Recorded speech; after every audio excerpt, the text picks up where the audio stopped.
There we go. That's a slightly less muted mic. Hello, everybody. How are we all this fine Thursday evening, or whatever time it is, wherever you are, evening, morning, afternoon. Who knows? It's evening here. It's very dark, and it's very rainy, and it's very windy. It's not great. It's been like that the past few days. One of my fences blew down, which isn't ideal, but it's okay. I'd put it back up, but it'll just blow down again. How are we all? Let's see who's in the chat. TS, welcome. Fictional Media Buddy, what's up? Dimmy, what's up? Pixel Polyphil, what's up? Steph Mac 35, Card Captor Karen, Joseph Race, Mika, Blue Maxima. All the stars are here. Orla Brett, don't know who that is. Oh dear. Well, cool. I hope you've all been playing some fun games throughout the winter holidays and throughout the new year. I've been playing a lot of crap. It hasn't been. It's been a mixed bag. I'm spending my break well by playing a whole lot of nothing really. But anyway, we're gonna kick right into it. We're gonna get going with some Crash Bandicoot number 3 Warped, or just in the US Crash Bandicoot Warped. They didn't put the 3 in it for whatever reason. But hey, you know, to each their own. So let's have a little look. See, that's how you stream. And yeah, there you go. That's a video game. Let me know if any of the volume is a bit wonky or a bit weird. I think it should be okay though. And just for clarity, we are actually playing the PAL version. It's nothing to do with difficulty. The PAL version just isn't letterboxed. Yeah, the resolution actually scales better on the PAL version for whatever reason. Plus it's the one I grew up with, so maybe I'm used with timings and stuff. Okay, created and developed by And as always, with all the Crash Bandicoot playthroughs that I've done, it's just going to be a nice, simple, casual playthrough. We're not worrying about gems, we're not worrying about any of the time relics, we're not going to be worrying about any of the secret levels, although if I'm in the mood, I might pop into 1 or 2. The goal is just to revisit a nice game from maybe our childhood, maybe if you haven't played it as a kid. It's a nice PlayStation game, one of the comfort PlayStation games. Unlike Crash 4, which is not a comfort game in the slightest. Oh dear. Alright, let me catch up on these messages while this intro plays. Crash or Coco, who's your fave? I'm a Crash boy, although that's not to say that I don't love Coco. I love both equally. If I'm playing one of the more modern releases, I'll swap between the two, depending on how the mood strikes. We should turn down the game a bit. No problem. Uka is free. No, it cannot be. There, hopefully that's about right. Great evil has come. Crash 4. Yes, I've played Crash 4. I've played through it once, and I'm fine playing through it that amount of times for the time being. It's a very hard game. Fun though, did enjoy it. Great. Uka. It was that infernal Bandicoot. Playing it easy, I'm disappointed, Sean. I assure you, this is primarily so I can go to bed at an appropriate hour. I like to think that I'm somewhat decent at Crash Bandicoot, but playing a 100% completion is very different than playing a casual playthrough of this game. On this planet, I know we've had a few unfortunate setbacks. Look, here's the deal. When it comes to playing games, everybody's entitled to play a game the way that they get the most enjoyment out of it. If you want to go after the relics, by all means, that's for you. I've done it before. Anytime I play through Crash Bandicoot again, I just usually play it through to the end, and I'm happy out. It's all about how much time you've got in your life, you know? We'll make sure that you do it right. It's all about what makes you happy. My evil twin, Uka, has been freed from his underground. Okay, that's a weird comment. Long ago, I whatever floats your boat, Carrots. Whatever floats your boat. From his malice. Now free once oh, again, Sahuto. Thank you so much for the super chat, my man. And thank you, Crash Bandicoot 3. My favorite Crash Bandicoot. Children, Andy Sanchez, thank you very, very much. Really appreciate that. Dead Agent, what is Seanson's stance on post-Naughty Dog Crash games other than Insane Trilogy and 4? I really like Jak and Daxter, although I think the first Jak and Daxter is clearly the most superior. At least if you like that old school platforming style. I think that was a fantastic game. Post, I mean, I like Uncharted. I like The Last of Us. I'm not super into third-person narrative-driven cover shooters as much these days, so I could take them or leave them. I'm more of an old-school Naughty Dog guy. It's why I have a lot of respect for Insomniac, because they still they still make platformers. I'm sure if Naughty Dog wanted to make a platformer, they'd make an absolute banger. So maybe one day. We're retro, you can do the chase the achievements, I guess. Yeah. How do people feel about those retro achievement things? I quite like them. In my mud? It's probably even louder again. I have a mask helping me too. There, that should hopefully be okay volume-wise. Soon enough. Yeah, how do people feel about retro achievements? I like the idea of them. It's nice for people to play old games with a different mindset, if it suits them. It's not like audio out of sync for the spin. Ah, close enough. Alright, so I'm gonna try focus on the first level so I don't make any terrible mistakes or decisions. It feels like the audio's out of sync or something. Ah, whatever. Yeah. Hey. That's new in Crash 3, right? The timer boxes. Another innovation, if you will.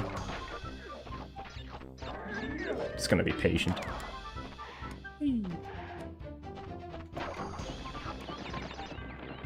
The only game I played through with the retro achievements thing on, I played through 2. I played through Jumping Flash because I really love Jumping Flash, and I had an achievement to beat every boss by jumping on it instead of shooting it. And I was like, oh, I've never done that before. That was kind of fun. And then I played through Stuart Little 2 for some reason, which I didn't mind. I thought that was fine. Fuck One for Fruit. Everybody hates One for Fruit.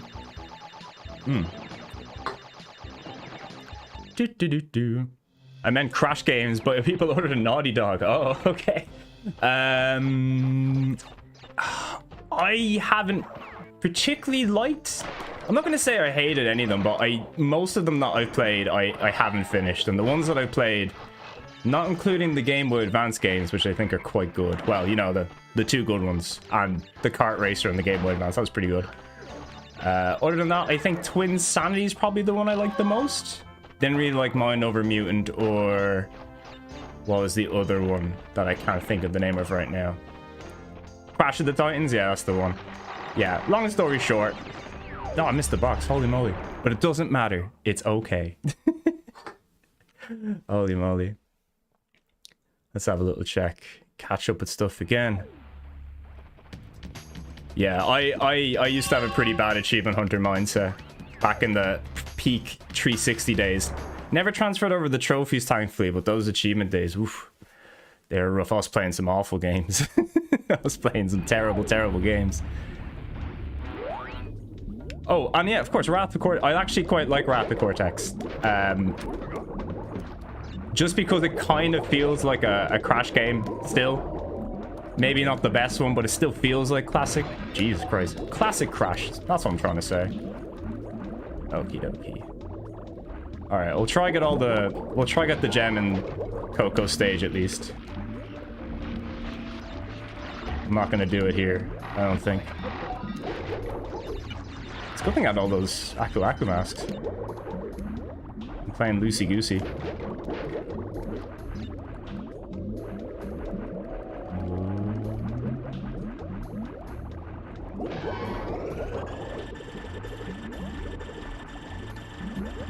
Swimming backwards. I think the reason this one in particular is my favorite is just, you know, I like... That's the thing, like all the third entries did at this point. They just started adding gimmicks, loads of gimmicks. More gimmicks than ever before. And I think the gimmicks that they try here, more of them work than don't work. Like, this is great.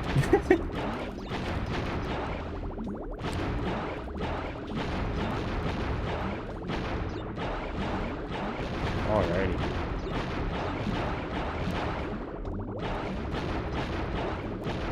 I love the little spin.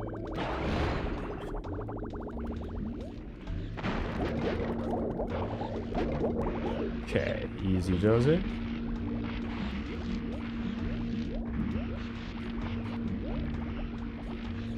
You can tell I'm in my focus phase right now, even though it's like an easy level. As soon as I lose the Aku Aku mask, I have to take it seriously.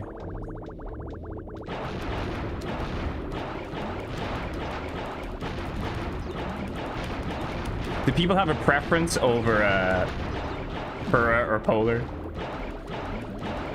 I find it really hard to pick.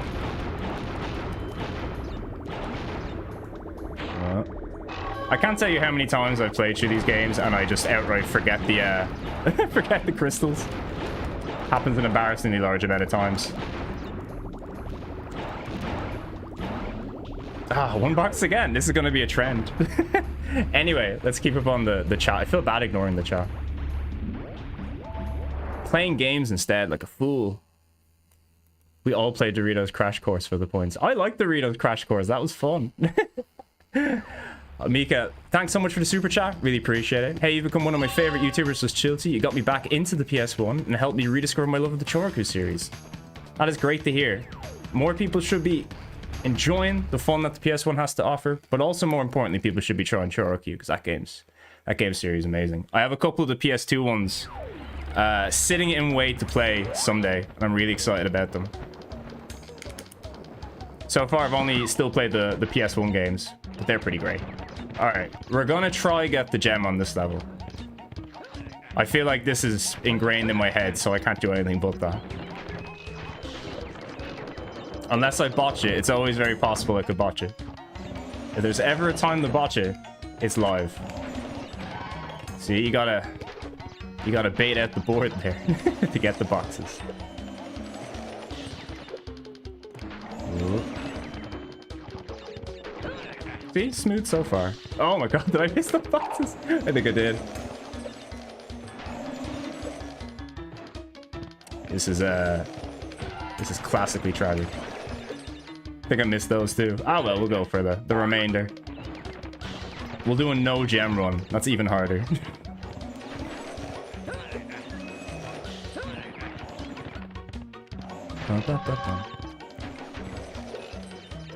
How do people like the 25 per second frame rate? I don't notice it. Honestly. If you give me like a 30 frames per second and a 25 side by side, I'm like, yeah, okay, I get it. Cool. Once you played PAL, throughout your youth, you just don't care. You don't know any better. Right, well, we gave it a shot. We tried our best. We missed 4? Yeah. Pretty bad. Alright, back. This is what it's going to be. It's going to be reading the chat in between every single level. It's going to be very difficult. Ever run Avatar the Burning Earth for that 1000? I was the friend who bought Avatar and gave it to all the other friends. And I still have it. I've never played past the first level to get that 1000 achievement points where you spam the B button constantly. That is one of my secret shames. But at least I was the friend who bought it and gave it to other people. It's not too bad. Marco, happy to see you're alive. You're doing great with the content. Keep it up. It's okay to miss boxes. Thank you, Marco. Really appreciate that. Real Crash fans like the boar from 1. Oh, God. What a pro pick. I don't know why. I mess up on Tiny so much in this game. I feel like Tiny's the hardest boss. Oh, dear.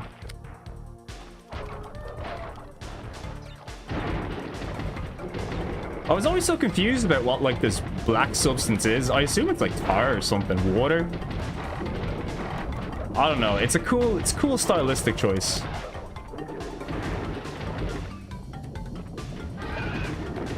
I was never like scared of this dinosaur. I felt like there's a sense of dread with the boulder, but the dinosaur, something about the book too makes it look really unthreatening. I think it's kind of cute. I think it's a nice dinosaur.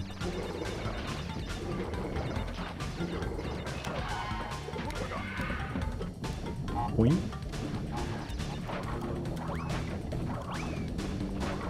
Alrighty. Oh, does this level have the Mudmen? These are scary. Yeah, this is freaky on the other hand. If you ever see a man coming at you head first through through shallow water, I would be very, very concerned. It's only natural.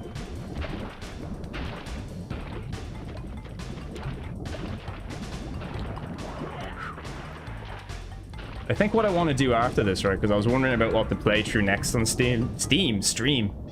I keep calling my my Steam Deck the Stream Deck like an idiot. So in case you're wondering, that happens all the time.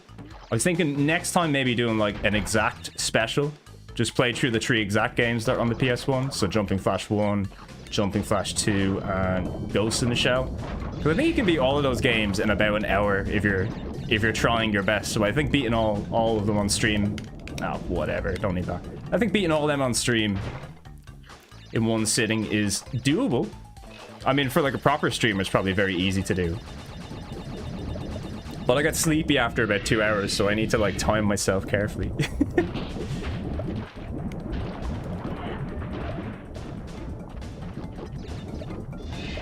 It's a nice environment.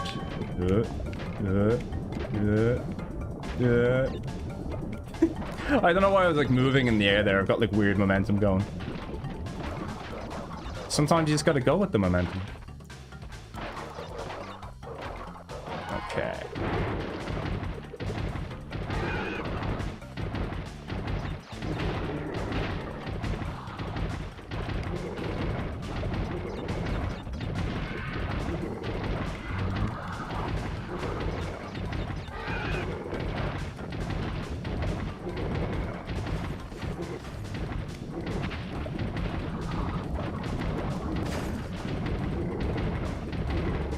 Just making sure. Did I get the crystal at some point?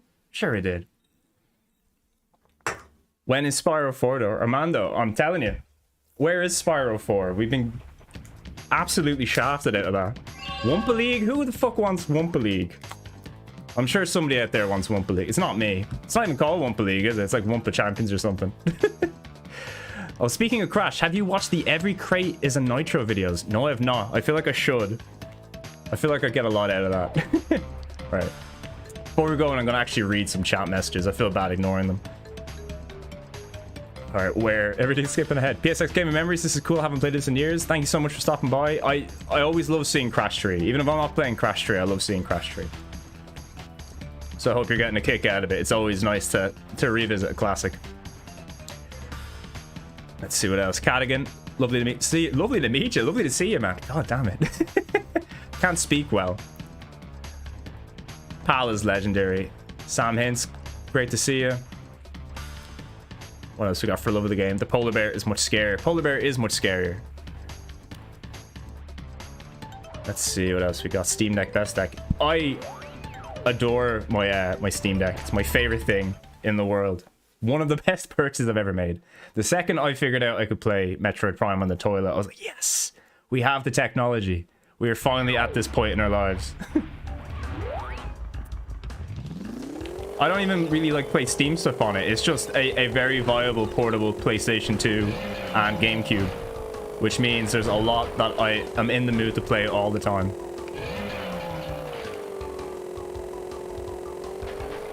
But sure, it's also good for playing Steam games, you know, if you have a decent Steam library. The thing is, like, you can just hit up like a Humble Bundle and get like a whole Steam library for about 20 quid. I'm a big proponent of like physical gaming, but I mean, you know, you can also save yourself a hell of a lot of money by just buying things on PC.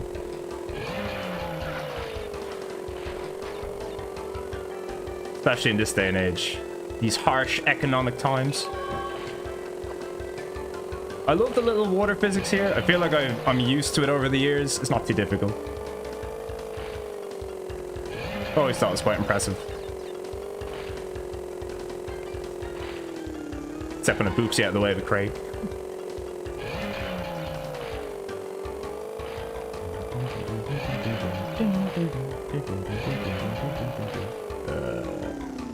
Slowly, yeah. I'm probably gonna do my best to avoid the secret level. Jesus, the secret level of this though, one of the the worst levels ever. Almost got jebaited by the bombs. Yeah. Okay, I got the crystal. We're good. Whew. The Pterodactyl Seeker has strong Battletoad energy. You're correct. Cadigan, Crash 2 would be my favorite, the original trilogy. Completely understand. I tend to flip-flop between 2 and 3. But I think deep down in my heart, I know 3 is my favorite. I got it one Christmas, and I remember playing it all throughout that Christmas. You know, good memories with that one. Coco, store the pretty crystals. Tiny take them back in Gladiator Arena. I like EA's current PC thing of putting games on sale for £4 when there's a new entry in the series coming. EA love giving you their games, whether it's for free or very cheaply. It's just you have to use the the EA launcher, even if you get a game on Steam. But you know, it's not the worst thing in the world. Man, I'm excited. I wonder how good the Dead Space remake is going to be. I'm not quite sure how much that game needed a remake, but whatever has the potential to get us more original EA games, sure, why not?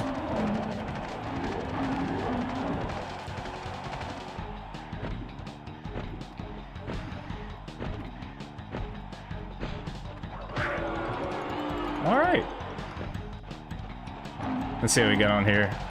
It's not at the hard part yet.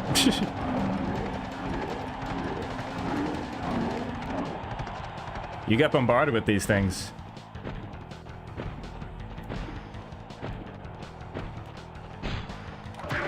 Whee! I don't know why I said it wasn't at the hard part yet. I realized it was actually at the hard part. That's probably the best run I ever had at Tiny.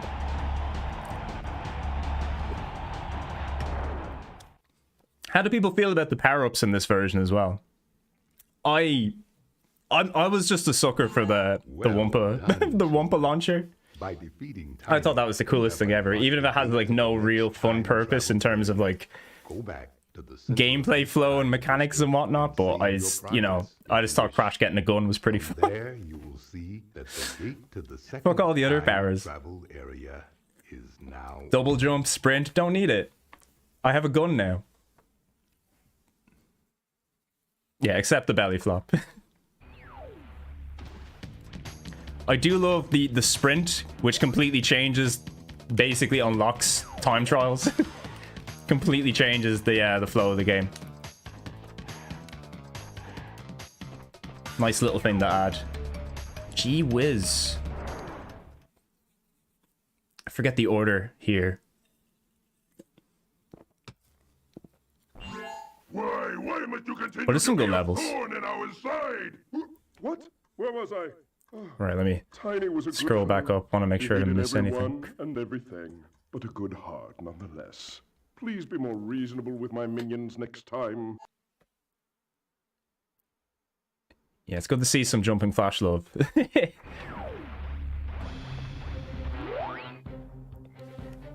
Let's see. All right, let's run through it. Yeah, I didn't really. I don't know if it was like worse. I have to assume it's worse, but I remember the jet ski being really hard in the remake. A lot of things were harder in the remake or Crash, but I got used to the controls quite quickly. Yeah, I think the jet ski though I remember being really rough. I'll just wait this out.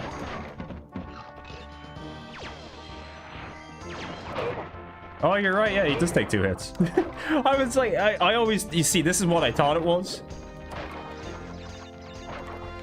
I didn't know that changed in the North American, and I assume Japanese release as well.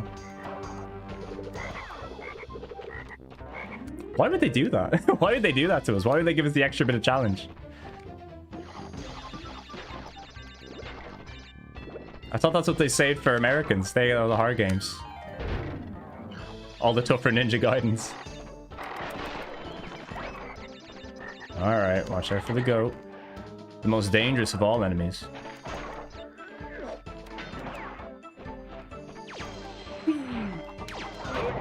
Just don't kill him. Just walk by him. He's been stripped of his clothes. He's already shamed enough. Technically, it's actually harsher to keep him alive after that point. A wizard who's been derobed is no wizard.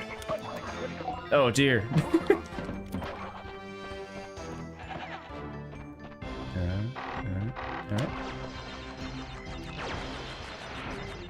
Ah, whatever. We're gonna leave that one. I felt bad about the last one now that I think about it. I thought too hard about killing the wizard.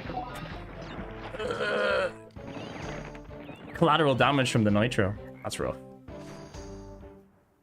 Oh, I know I can spin the lines. I can... Just walking by some enemies. I'm gonna use Resident Evil tactics and just spare things.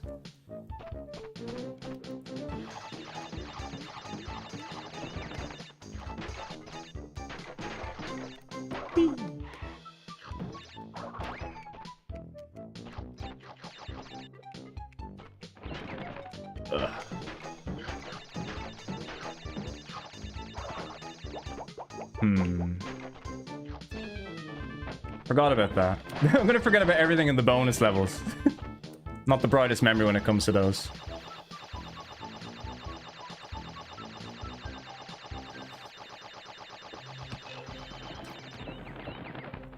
Yeah, seeing a wizard in his pants is what the Europeans want. As a continent, we're one of the more depraved. Probably not the most depraved, but one of the more depraved. Boink. Good enough. We're making good pace.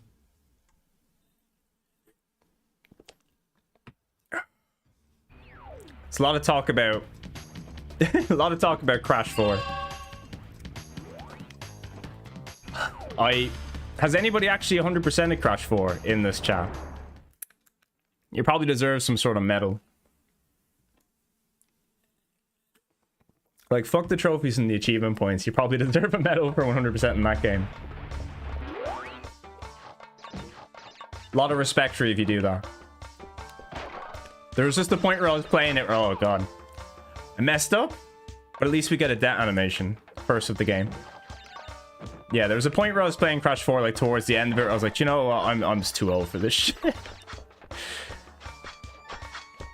It's okay to turn away when you're playing a video game, put the controller down and go, do you know what? I'm too old for this shit. And you go back and you play Crash Bandicoot 3, which is marginally easier.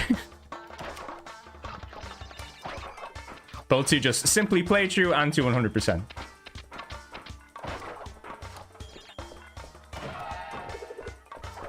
Oh.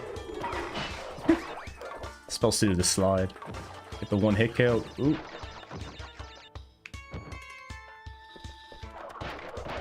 Yeah, I do think overall, like, 3 is probably the easiest of the crashes. I think that's a pretty common thought.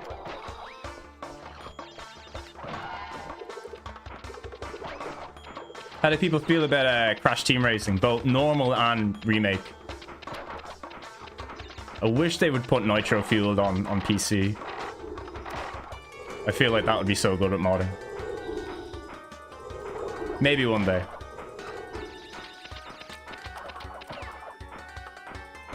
It is a shame.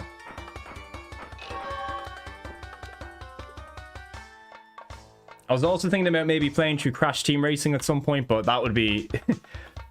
that's a lot longer and quite tough as well. But, like, good tough. A fun tough time.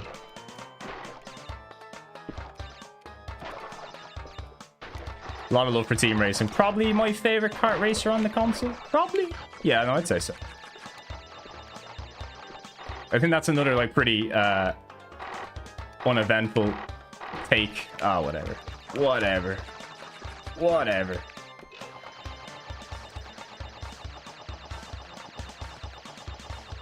Alright, scroll back up. I'll get back to the chat soon. Every time, like, I pop down in between to check the chat, I look at it and I'm like, well, there's been about another...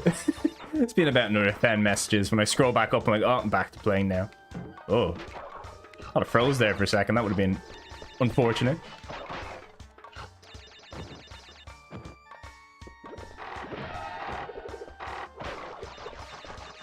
Oh, no. You hate to see it. I knew what was going to happen before I did it.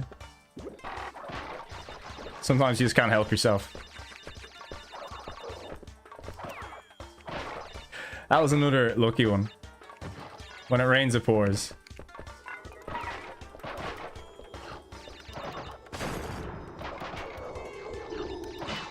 Okay. And we're free. Lovely. Right. Comments time. Let's see. It's a big bunch of crates in the middle of the road. Cadigan. Yes, it most certainly is.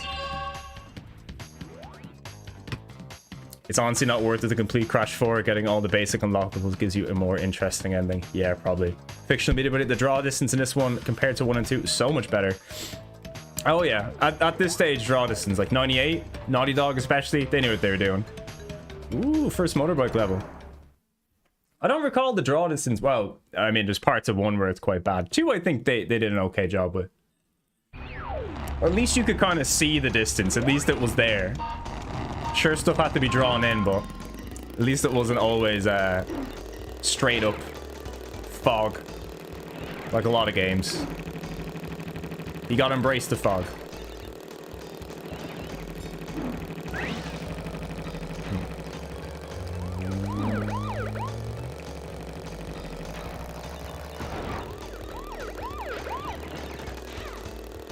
Yeah, these levels I always found quite hard as a kid.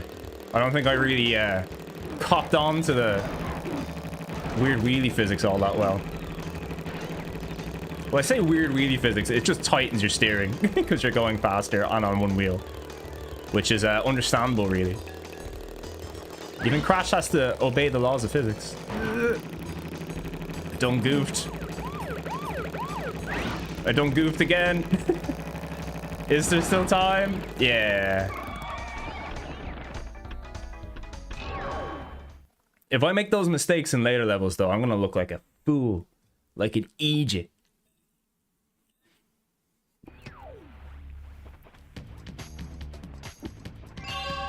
Gamut, so how you doing? Where's the wheel, man? Love and loved it. The wheel is like me on a break. But I can promise you, the first video when I come back from said break is gonna be a wheel video. It's gonna be the 13th episode. The 13th episode of Obscure and Forgotten Video Games. It's gonna be the first of Dingo Dial's all-fan wheelie specials. And I'll tell you what, the games, they've already been picked. I'm in the middle of playing through 2 of them. One of them is quite long, so I needed to kind of play it on the side. But they're good games, so I don't mind playing them, even though if I'm technically on a break. I don't mind playing through them for some fun times. This is going to save me more time later. But it's ongoing. So next video, you can see the return of the wheel, and hopefully, all going well, the wheel should be a bit more frequent next year as well. If I could only stop making videos that are over an hour or longer in length, I think I'd be okay. But we'll see how we get on. We'll see how good my day-to-day work life is treating me. And hopefully I have more time to make videos. Because that's what I love to do.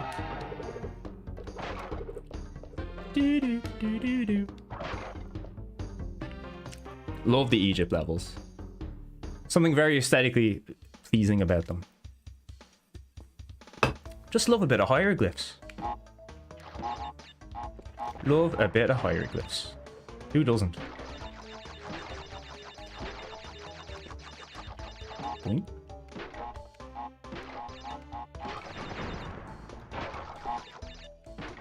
Whee. That was fun. I like when things go right and it looks like I can play the game. CTR rules, one of the few good non-Mario Kart racers. You're absolutely right. I think if you look out there, there's a lot of really good non-Mario Kart racers, though. Although it's really hard to find, like, top-tier ones. But I think, other than Mario Kart and Crash Team Racing, you probably can't go wrong with any of the Sonic ones. Well, maybe Sonic Team Racing. But All-Stars Racing Transformed, pretty amazing.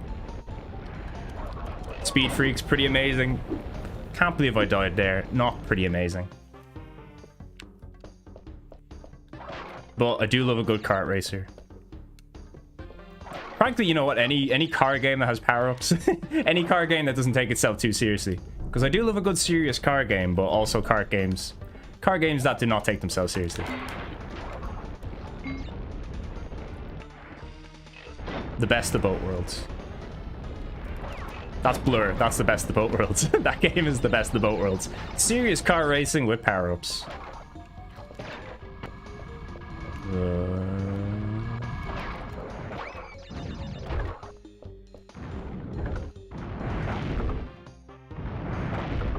Patiently waiting. There we go.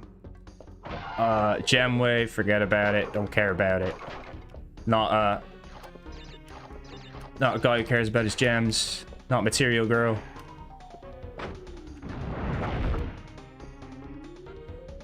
There we go.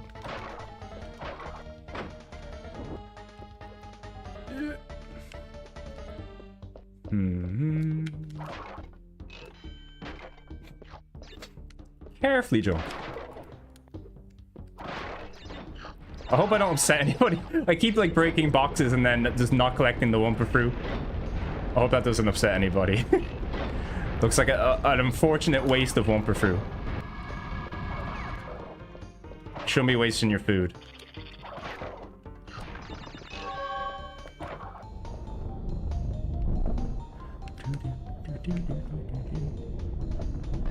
Lovely.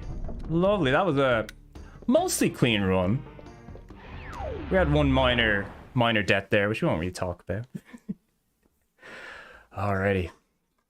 Let's have a quick look through this again. Favorite track from the original? I like those ice stages. God, what was my favorite track from the original? I assume this is from Crash Team Racing. I love the final nitrous oxide track where you go out into space for a little bit. It just looks super cool as well. It's a nice looking game. Alright, Midnight Run, let's go. Remake was good until the microtransactions made everyone's... Yeah, people really did not like that. I didn't really... I was kind of indifferent to them. I didn't really mind because it was new content. And there was a lot of it was given for free. Which, in a time when people aren't very generous for free stuff, I was like, hey, look, if I can get stuff for not paying anything, I think that's okay for me. Because I don't really care about the cosmetics and battle passes and stuff. I'd rather they not be there. But I can also learn not to be super mad by them. Not so mad that I wouldn't play the game. But I get why people wouldn't. To each their own. But I think all that microtransaction stuff is probably the reason why it's never going to come out on PC either. It's like a whole lot of shit that they have to bring over and then reintroduce, and I just don't think it's going to work for them if they did that. Yeah, at least we got one of those. That's nice. How many lives are we on there? 33? 33! God, it's always the fucking number 3. I feel like I'm cursed by it. The day I turn 33 years old is going to be a long year from then on out. Just gotta never speak my age.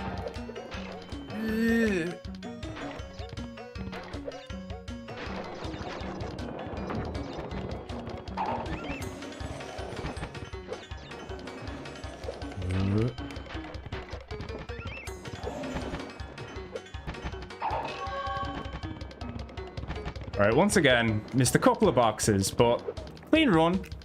I'm happy for it. Oh, very cute. The purr sound is very, very relaxing. Unfortunately, we don't have a cat up here with us today. The cats are busy sleeping downstairs. I was playing with them earlier and they tired themselves out. Got a little bit too feisty with those toys. Let's see. Tokyo, seen Andor. I have not seen Andor. I haven't seen a single one of the, God, forgot about Dingo Doll. I've not seen a single one of the Star Wars TV shows. My excuse is that I'm too busy working, playing with my cats, or playing PS1 games to do anything else. That's, if anybody ever asks me, have you seen this? Have you watched this? I'd be like, I have not. I'm I'm too busy doing one of these three things, or eating food. I do love eating food and sleeping. Possibly multiples at the same time. Not sleeping and eating, but you know what I mean. This is where I knew Dingo Doll was the real bad guy, when you pointed a flamethrower at a poor defenseless penguin. Heartbreaking. Also really love the way these crystal things look. I'm gonna say they're crystals. Icicles? Maybe. I'm not sure. Like the way they look though. Like the light reflection. Very fancy. Oh dear. Almost goof there.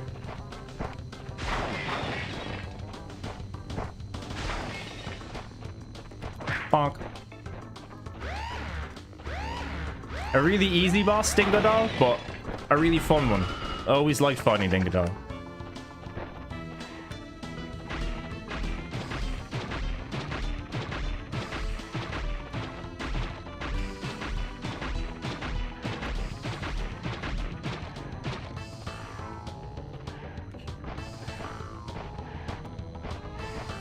I love slide jumping. Really satisfying movement mechanic.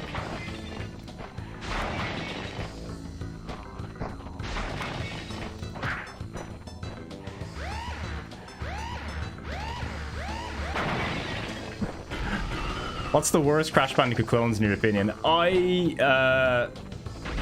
that Lion King one. The Lion King 2. I think that's the one. Is it the Lion King 2? I think it might be. I really didn't like that one. I've seen some people say they really, like, not really like Lilo and Stitch, but I've seen some people say Lilo and Stitch is, like, not terrible. I didn't really like it. I thought the controls were really bad. I thought it was better than the Lion King, though. You thrashed me, mate. No worries, but you'll soon be up against much worse. Alrighty. I'm gonna forget about the double jump for the longest time. Until it's needed. Anyway, g'day Dingo Doll. That was a pleasant boss fight. I was wondering Ripperoo Jizza. Jizza? Ripperoo Jizza? I never read it aloud before. But yeah, Ripperoo is he's my go-to racer in team racing. And now we get the tiny dinosaur. Sam Hints, your videos have been great. Introduced me to a bunch new games I've really liked. Just played a ton of Gangway Monsters. Awesome. How are you finding Gangway Monsters? I would love to go back and play it some more. Once Entropy finished talking. Uka Uka and Dr. Cortex have sent me to end this little charade, so you won't be leaving my area with the crystals. I swear it. Entropy, I think, is probably my favorite of the evil N Crash enemy names. I think it's really clever. The most clever. But yeah, I'd love to play some more Gangway Monsters, although I think I'm going to wait for it to maybe appear in the Japan wheel one day. I need to not get ahead of myself and start playing games that I might have to play again later. It's all a time thing. You got to strategically think about what you're going to play.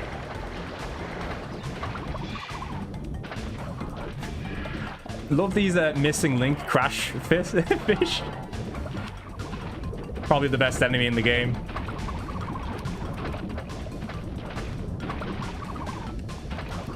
Classic. Classic. Alright, what do we think about Tiny Dinosaur Friend? I think Tiny Dinosaur Friend is fun to run around with, but doesn't really do a whole lot else. If you like moving slightly faster, Tiny Dinosaur is your guy.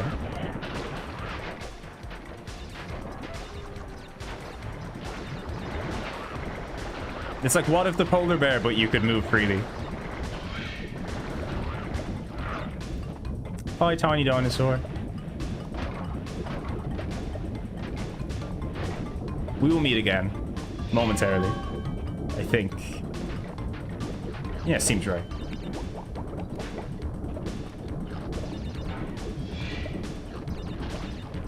I wonder how many lives we can finish this on. I'm gonna aim for roughly 80. I feel like 80 lives is overkill, but not like terribly overkill. I don't want to show off now.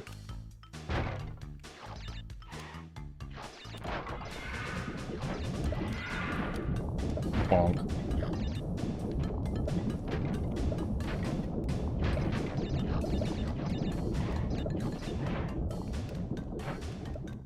I love that it's very clear this one is like, hey, have you discovered the belly flop yet? It's really great.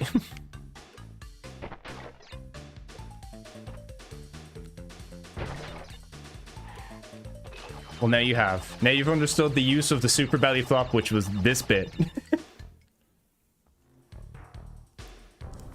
Did you know you can slide off the TNT and survive? I didn't actually. I've just never been one to try it. I would see a TNT box and be like, do you know what? Don't know why I ran backwards there. We'll make do.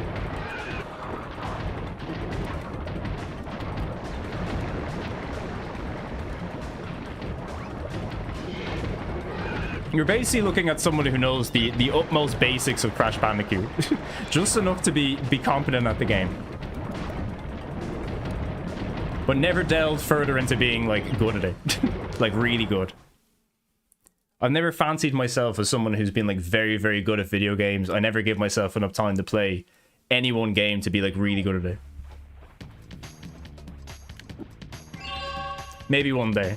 Maybe one day I'll learn to speedrun, like, a really bad game. I think I could probably speedrun Virus. I think only one guy holds the world record for that. And I could probably beat that. I just have to memorize the game back to front.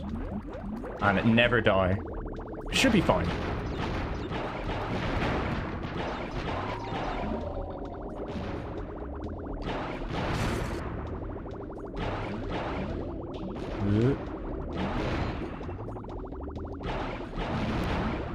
I probably took most of my hits in this water level last time. Lost all my masks. No, never mind. There goes that gem. Yeah, we never actually managed to get invincibility yet. I've been slacking.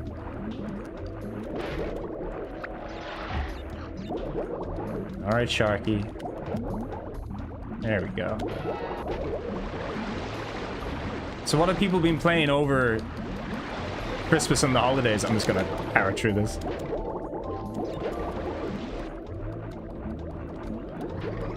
I've seen a lot of my friends are playing the Callisto Protocol. They really do not like that.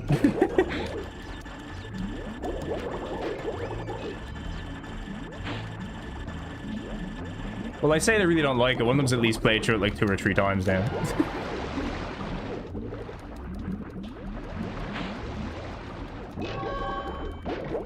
I wanted to try the new Need for Speed, but then I just decided to play an old Need for Speed instead. I was like, I could pay 70 quid to play one of these new ones. Or I could just play Most Wanted on the 360 again. And I'll have a great time. And would you believe it? I did.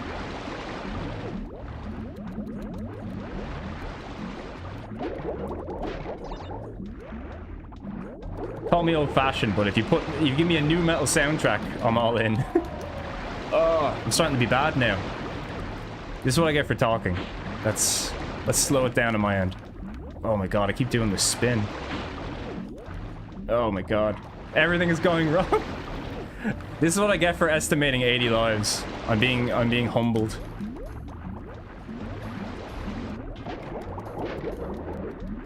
Alright. Yeah. Slow it down. Speed it up. There we go. Forget about whatever's over there.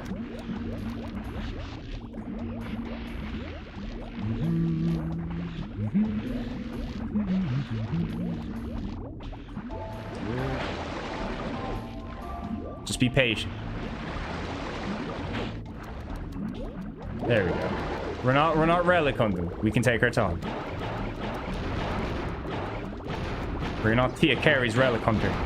That's an old show. That's such a weird reference. Anybody ever watch Relic Hunter? Where they basically tried to make Tomb Raider into a TV series.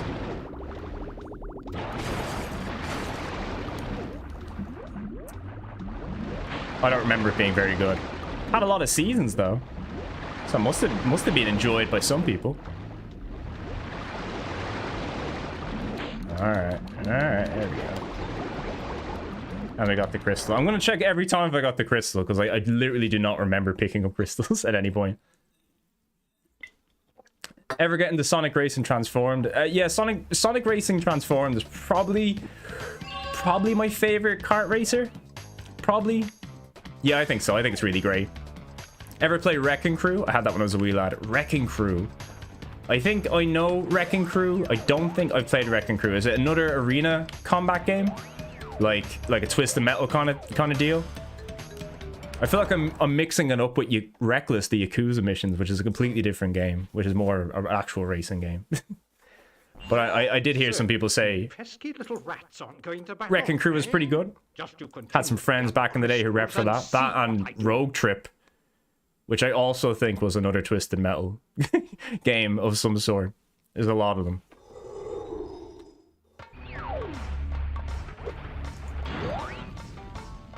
Cougar Town, nice sunglasses. I just spotted, like, immediately looked at the chat and I was like, sunglasses emoji. Now we're talking.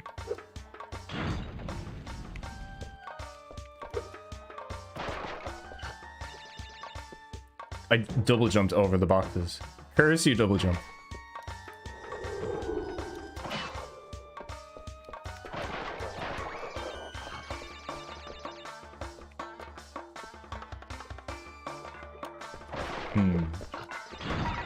Begone, vile monkey.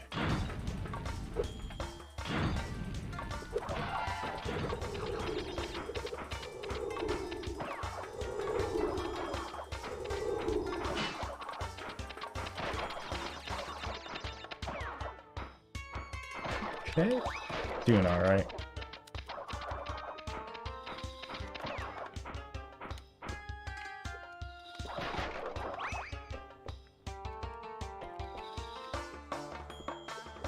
I think I broke the... I like noticed like another super chat going in. I think I broke the super chat button. Oh, there we go. Now it's working. I've been really bad at noticing them. Obscura, a true crime podcast. Thank you so much for the super chat. Hope you're doing well, buddy. How's your playthrough of Kingsfield going? So I've beaten the first Kingsfield, which I don't know why I had a real weird urge to play through that one in particular. And I really quite liked it. I thought I wasn't gonna like it. I thought it was gonna be a bit too old. Like, it's like a first-person dungeon crawler from Software that released in 1994. You can only imagine that being kind of either very mean or very janky. But it was not as... It was kind of janky, but not as janky as you'd expect it to be. And it was kind of mean, but not as mean as you'd expect it to be. It was kind of mean, though. If you like invisible walls... That is the game for you. If you thought Dark Souls had bad invisible walls, holy moly. There's mandatory stuff behind invisible walls in that game. Oh, I got the no debt run. You know what? I'm gonna be a little bitch. I'm not gonna do it. I'm not gonna do it. I'm gonna have a nice, relaxing evening. I'm gonna play through Crash 3. I'm not gonna go any of the hard routes. Just gonna kill myself in a much stupider way instead. Oh my. That's what I get. Tragic. But yeah, probably gonna try play through Kingsfield 2 at some point. Now, just to clarify, when I say the original Kingsfield, I'm talking about the Japanese Kingsfield, which is in fact Kingsfield 1, not the Kingsfield 1 that released in America and Power Regions, which is in fact Kingsfield 2, which is supposedly a much better game. So I'm looking forward to trying that. But yeah, if you've never tried a Kingsfield before and you're afraid of trying, there is a fan translated version of the Japanese original. And it's better than you think. That's going to be my review of it. Better than you think. That's such a weird way to review a game.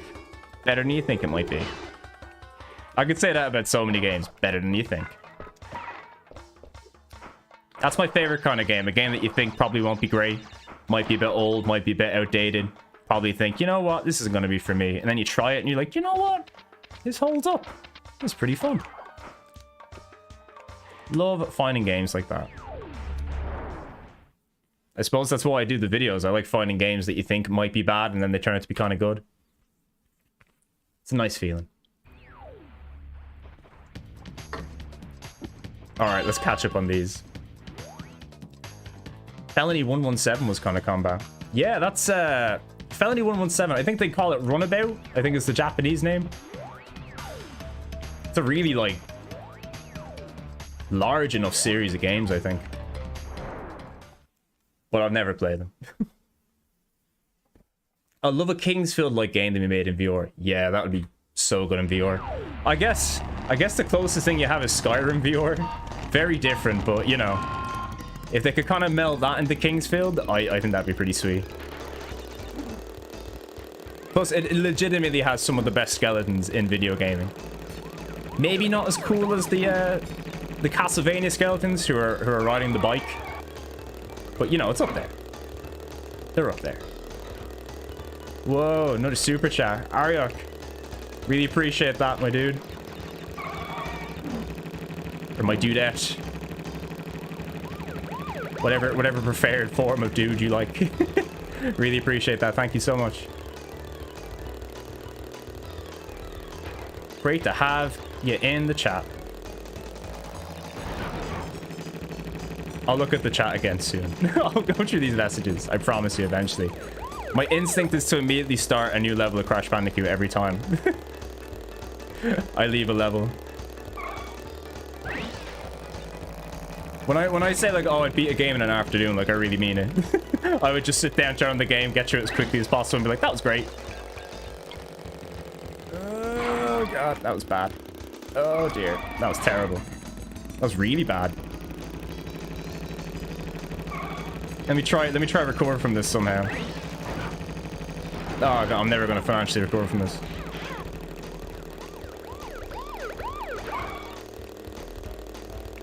We can do it.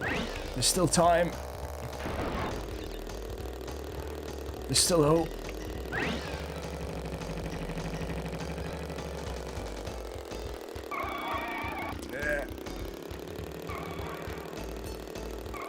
I feel like there's a mechanic or something that I'm not utilizing correctly. No. I completely botched this.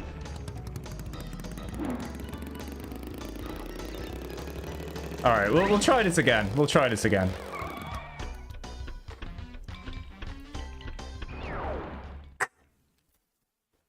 Maybe we'll do another level before we go back to do the bike level. I'm not getting stuck on the bike level.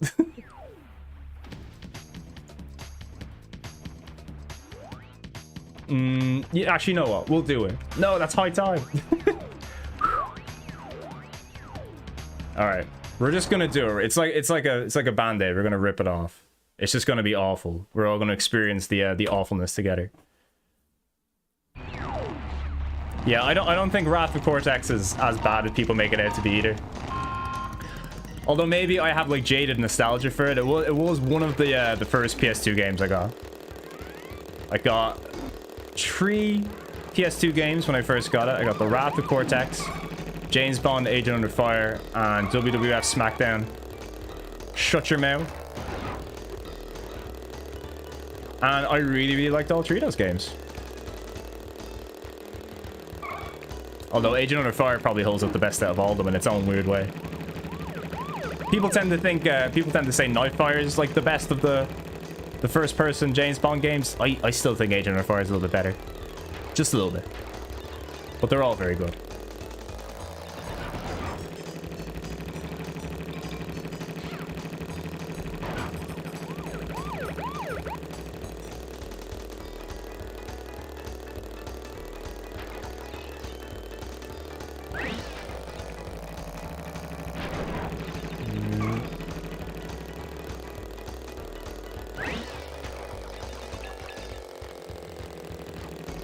There we go.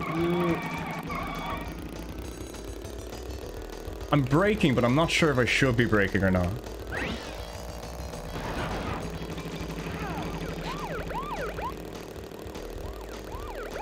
If anybody has any expertly sage advice and they know the exact control method that I'm forgetting for this. Or is it just... Yeah, honestly, I think it's just preempted. The solution, as always, is just to not be bad. Right? Hold on, there we go. Hold on. We might be... Oh, God, it's happening again. Oh, it's so... It's tough. I don't remember it being this hard. You know what? Maybe it has always been this hard. Maybe it has always been this hard, and I've just erased it from my head every time I've done it. Oh, dear. Oh, yeah, the bike level with the UFOs is worse. There are worse bike levels.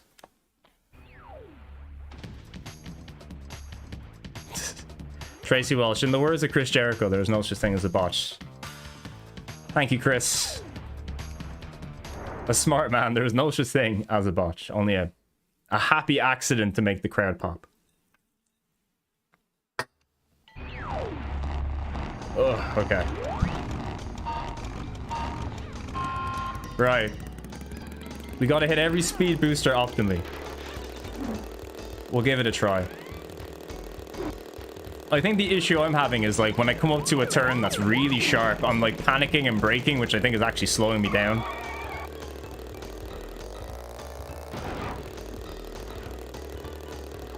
We'll wait and see. Because remember, I don't get to go to bed until I've beaten this. Oh, there's the alien. The alien sign.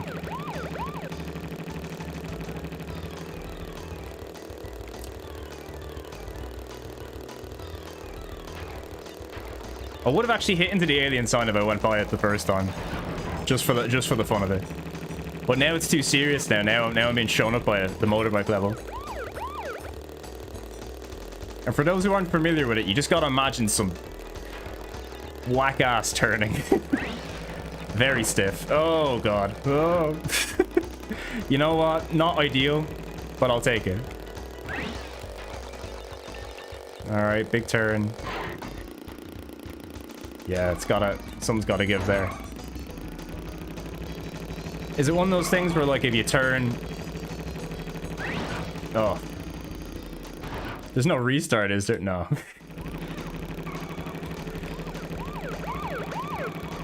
Is there a handbrake?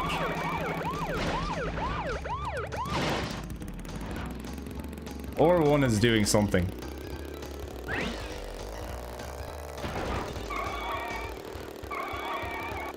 Alright, yeah. There's a sort of handbrake term. How have I never caught that before?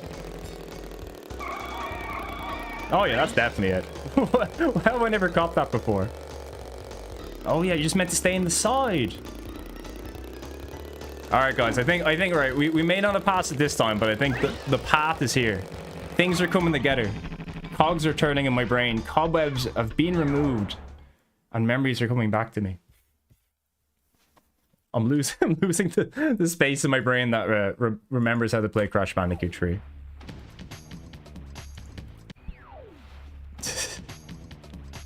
Just reset that. Yeah, no, Chris Jericho is easily one of the all-time greats. A true professional wrestling icon. What did you think of Tomorrow Never Dies and World Is Not Nothing to PS1? You know, I've yet to play through Tomorrow Never Dies. I'm sure I could have speed boosted there somewhere. I've yet to play through Tomorrow Never Dies, but I have played through The World Is Not Enough, both on the N64 and the PS1. And you know what? For what it is, pretty good. I think the PS1 game, some of the nicest graphics on the PlayStation, probably. Really impressive.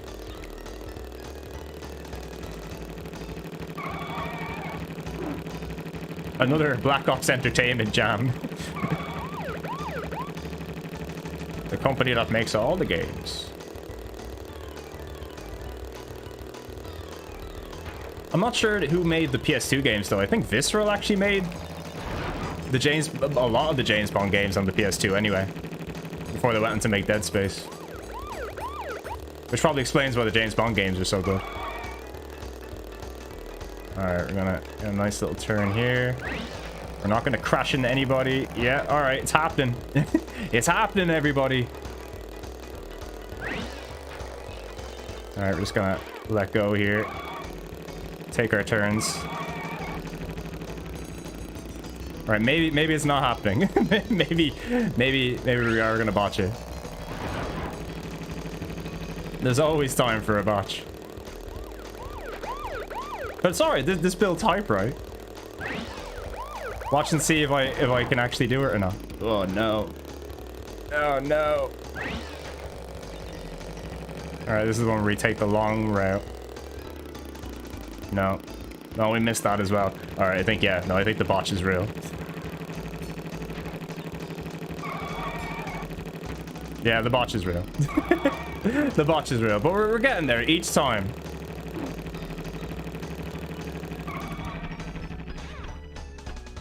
Oh, dear.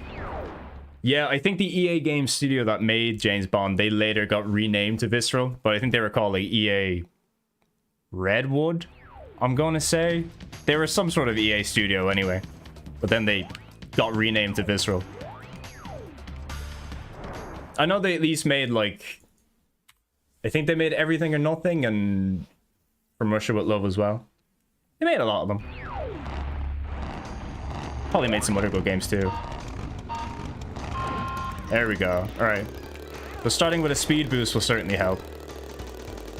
And this is the problem, right? I haven't been taking it seriously. Every time I look at the game and I think about it, I'm like, alright, there's mechanic coming back to me here.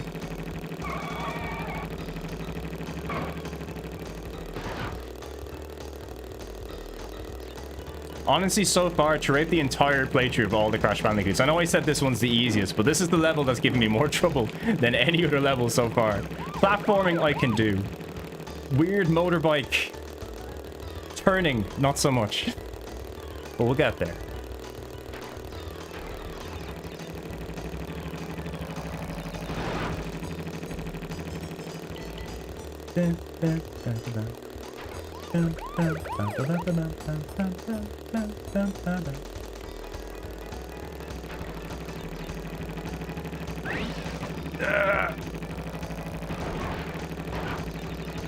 I hate you, car.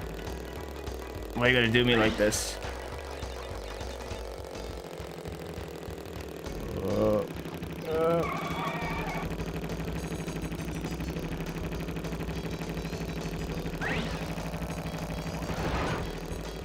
Alright. If not now, never. If not now.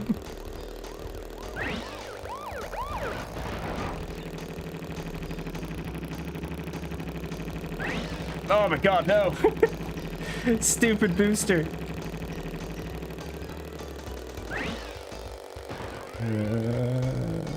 You know what? I'm just gonna go around.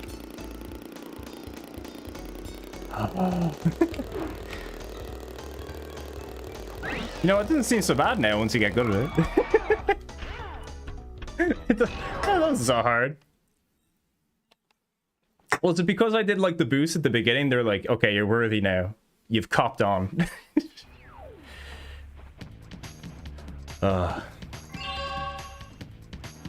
Great, we're now free to keep going. God bless a fucking a platforming level. Just what I love. Well, Yeah, it felt good to pass it. It felt good to pass it. I wasn't mad at it, you know. I wasn't mad at it. I just needed to learn from your mistakes. 1,000 years of suffering on you Sam Hints, and the entire appreciate you stopping by. Thank you for your good luck with the bike levels. I'd like to think that helped a lot. And don't worry, it probably wasn't that hard. I was just very bad at it. Jaron Witten, I just discovered your channel a year ago, and ever since your Signosis video, I've been listening to the Wipeout soundtrack and been curious to try playing the game, so thanks for introducing me. Amazing. Thank you so much for watching, first of all, and great to see more people interested in the Wipeout games. One of my favorite series. I hope Sony have not abandoned it and make a new game. There needs to be a Wipeout every console cycle for the PlayStation. It's destiny. You know what? I don't even mind dying. That's one of the best animations. Love a good screen splat. Classic.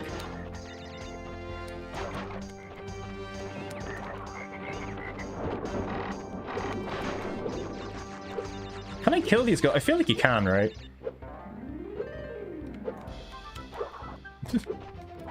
No. Never mind, so. 2 heads are clearly better than 1. So let's pay them no mind.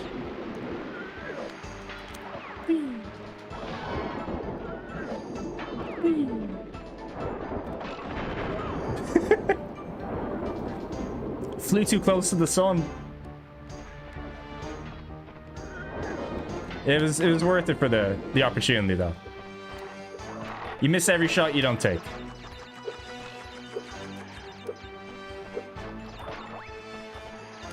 Or something to that effect, whoever said that. Some sort of basketball man. Ooh. You know what? No, I'm gonna do it. No, I'm gonna risk it. I'm gonna miss that shot. You miss every shot you don't take, but once I've missed a shot, I'm not arse missing anymore. Be gone, vile wizard. Be gone to the wizard store to buy a new robe. But imagine there's a wizard store. There has to be at least one. Where would a wizard store be? Probably somewhere in the UK. Maybe I'll do that. I'll go look for like a wizard store and just visit there. That could be a whole new episode. Hi everybody, I'm at the wizard store. We're gonna take a look at some cloaks, some pointy hats, a few staffs, maybe even some wands if you're lucky. Before I go to bed tonight, I'm gonna go have a look. Number 1, is there a wizard store? And number 2, is there a wizard themed YouTube channel where somebody does regular things, regular old boring things, but as a wizard? That I could see watching for at least 10 minutes. There we go. Oh dear. The sense in the speed of this level feels a little off, like an early chore vehicle before you can afford anything good. Oh, by the way, guys, if the sense of speed feels a bit off in anything here, we are playing the PAL version because the North American version is letterboxed slightly.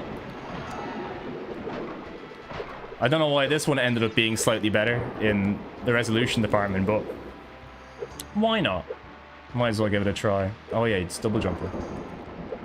See, remember I told you I forgot I had a double jump? It's times like these. Important to remember. Remember your abilities. Remember the full list of your skills. Make the most of your full skill set, except for your super belly flop, which is useless. Oh, we'll try it now. There you go. Yeah, see, it's not entirely useless. Bonk. Alright, we're free. We're on to Entropy now. Who, I know I said Tiny's the hardest boss in the game, but I think Entropy might actually be the real hardest boss in the game. Or maybe I'm just also misremembering it again. You never know. There's a Wipeout alternative on the Epic Game Store. There's a couple of Wipeout alternatives. I'd still think Ballistic NG is the best one. This time you've done it. But there's one called Redout, which is a bit odd. I like Redout, but I think it's a bit of a weird one. Redout 2 came out not too long ago, but it's like super hard. Not one that I would recommend a beginner play. On my time, you little skunk. Give me the crystals.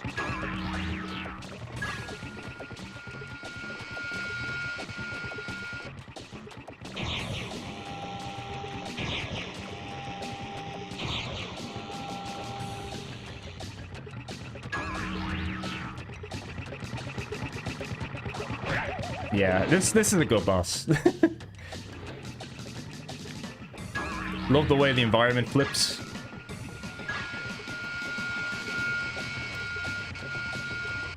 Thought I was gonna get hit there.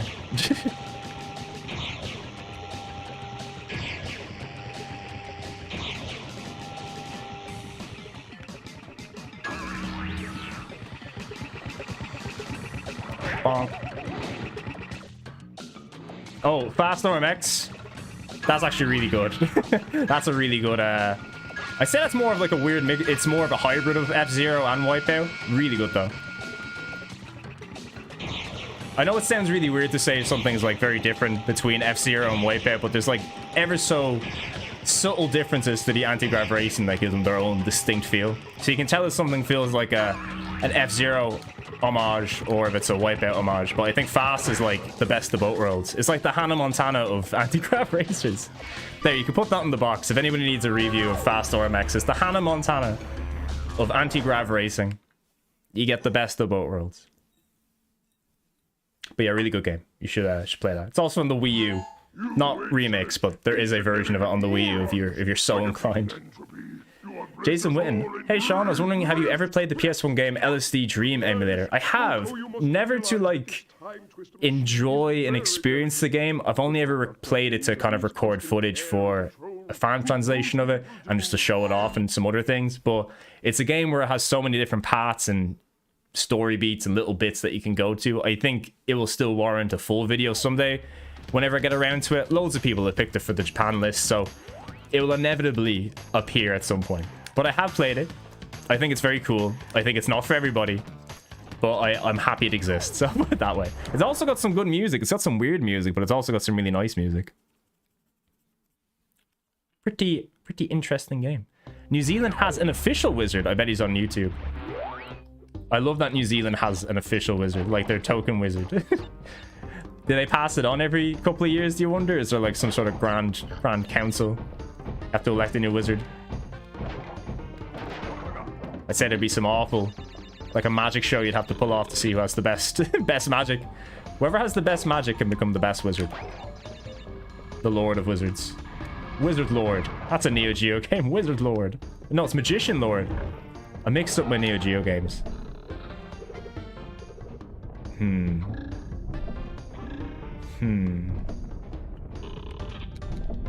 Oh no, I'm gonna die. No. Hitboxes are real in this game. They're fair. Fair hitboxes.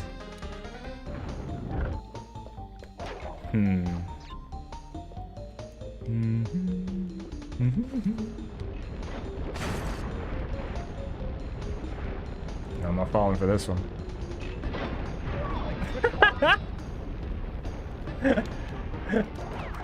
I didn't fall for it, but it did fall on me, which is much worse.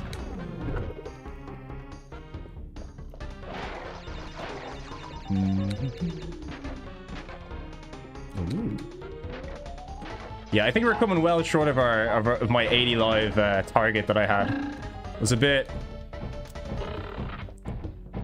presumptuous of me. You never know, there's still time. Maybe my skills will dramatically improve. Alright, take it slow. Oh, he does 2 here, doesn't he? No, I'm just making this up.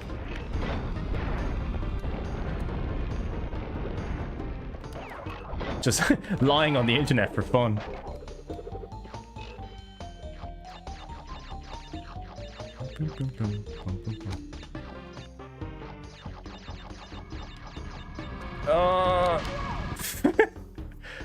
I just I knew I'd messed up when I did it.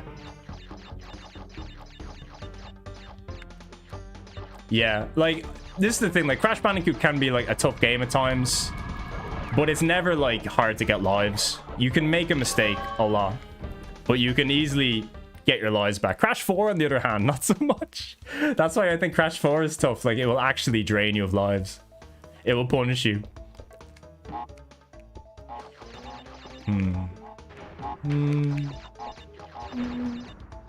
Oh, gotta get that live quick. No. Oh god, I also knew that was gonna happen. There was all these like cogs turning in my head. I was like, if I hit the TNT, it's gonna blow up the life, but if I go for the life, it's also gonna kill me. We'll do it anyway though. We'll just reset and try it again. See, now we can use the knowledge that we've learned and put it to good use. Hopefully. If one doesn't die. There we go, see? That's called a learning experience.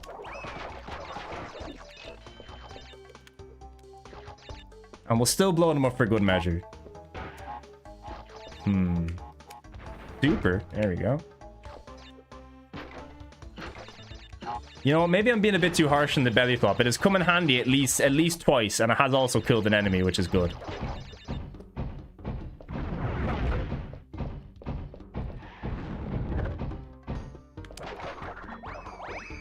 It's the monkey jars? Yeah. I forgot about the monkey jars.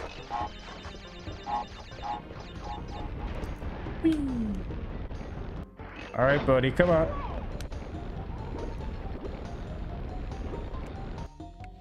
All right, that hitbox is a little bit unfair. Well, it's not unfair. It's not unfair, but it's very tight. Too tight for me.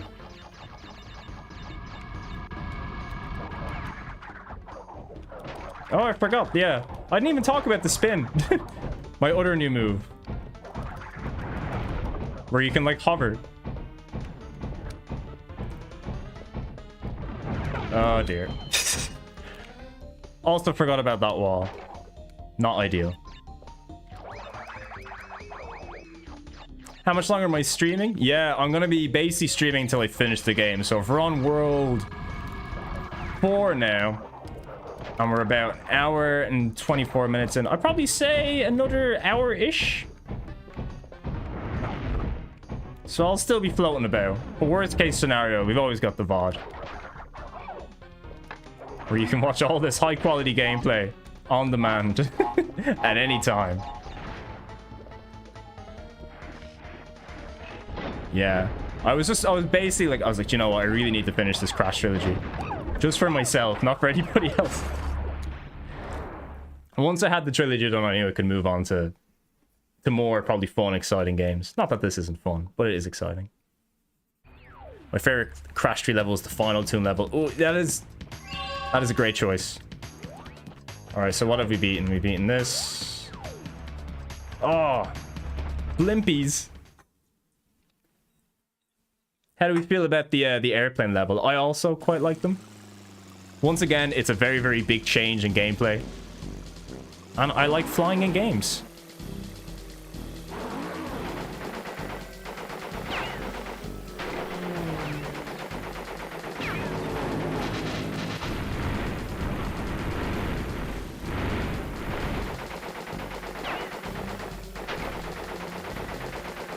No word of a lie, I'd play a whole game of this.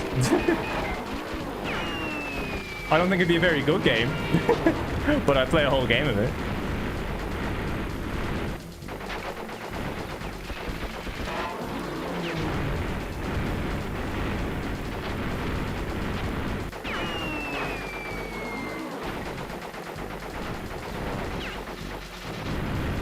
Significantly easier than the motorbike levels.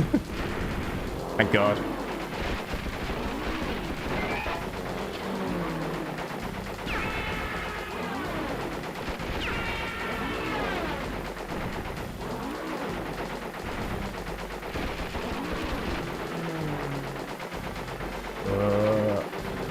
Don't even need the health.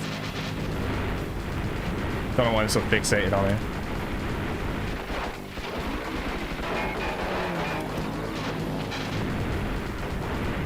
And just for good measure, we'll get this one. And there you go. That's a crystal. Woohoo! Yeah. Jetpack much better. ATS Sam, evening, Sean. Hope you had a good Xmas New Year. Thank you. I sure did. I hope you did too. I hope all of you did, by the way. If I haven't said it already, I hope all of you had a very nice Christmas and New Year. Hope you ate a lot of food and were treated very nicely. Just in general. Be it by yourselves or by other people. Hope other people are not being nice to you. But I had a very nice Christmas and New Year. I spent most of it not doing a whole lot. Hanging out with my cats. Oop. Full screen it there by accident. Don't need that. Whoa.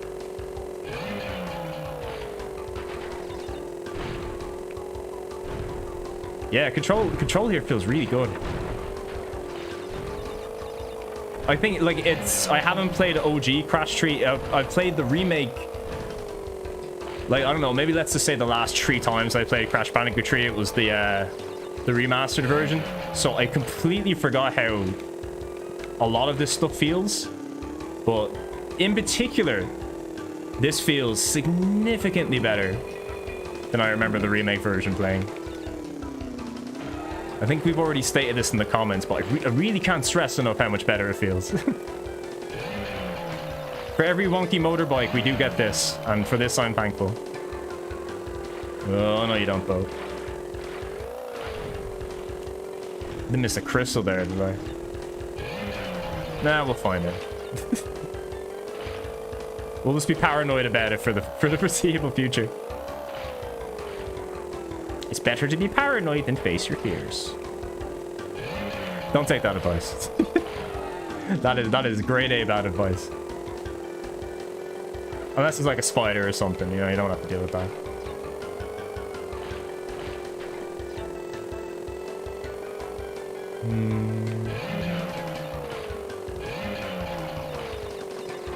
I love the underwater life where you need to hit the water at the right speed to get it.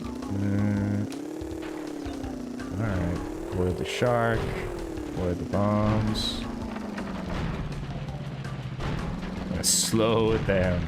Way down.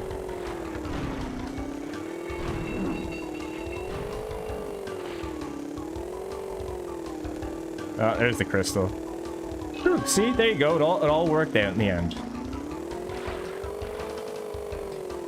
You love to see it.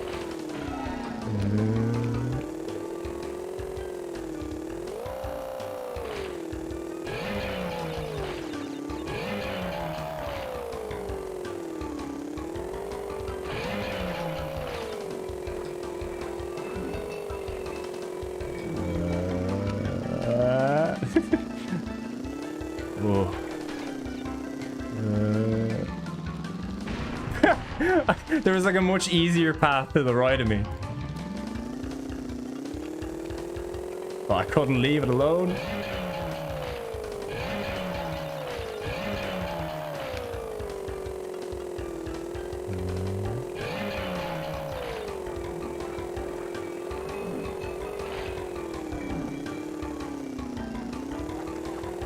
Okay. Yeah, please.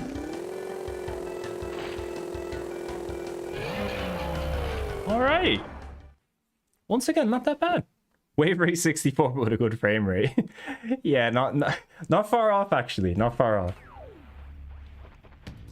No shade to Wave rate 64 though. Excellent game. Crimson Cyclist, good to see you, buddy. And yeah, flying, like it's a very basic flying level, but it feels pretty good to play. And I'm at least happy that they made it like an easy one to introduce you to it. We're gonna get a harder flying level pretty soon. Crash Bandicoot, we meet again. Some of these later Crash levels can be a bit tough. Yeah, but I think you get a lovely, nice warm up by the time you get there. To my mechanics since our last encounter. So back off or be deleted. I love engine boss fights. Maybe not the one in Crash 2. That can be a bit. I like it in principle, but they definitely made a much better version of it in this game. And yeah, I think out of the environments, probably the future worlds are my favorite. Really, really cool. I'm a bit of a mark for futuristic environments and games anyway. So this is kind of my fave. Great song too.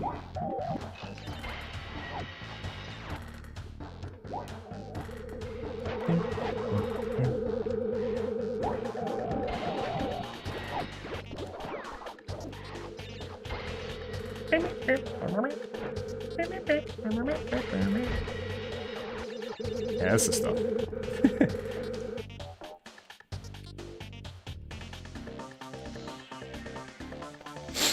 At least if they're going to teleport you somewhere cool on the level, Crash always at least makes it a fun viewing experience.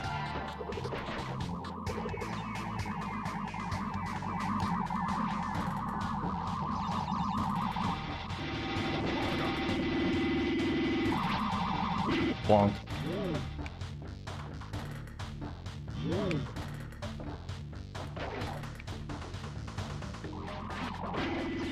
I love the little noise it made there. Oh, whatever. When it like turns over, it's like, whoa.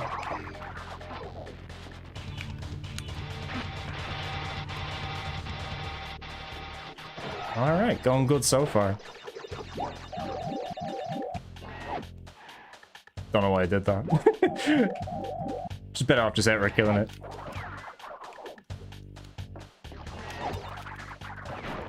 Yeah, I keep forgetting I have that. I wanted to use it at least once. Just because I have good stuff available to me doesn't mean I'm always going to use it, even if I should. Ah, whatever. We don't need the belly flop.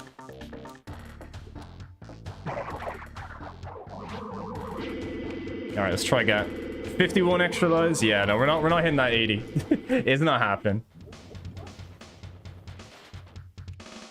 Did you find the crest of Billabong to evolve into ever Crash Bandicoot from the Metal Crash Bandicoot? I do think, right, if Crash Bandicoot was to have a sponsor, it would be like Billabong.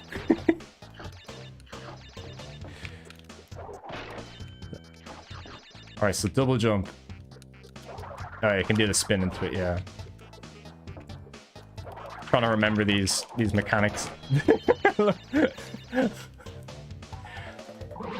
Alright, that was a test run. That was a test run. Oh dear.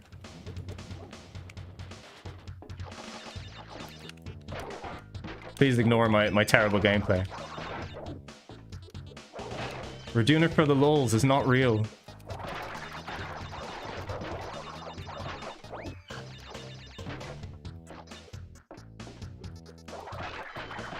There we go. There we go.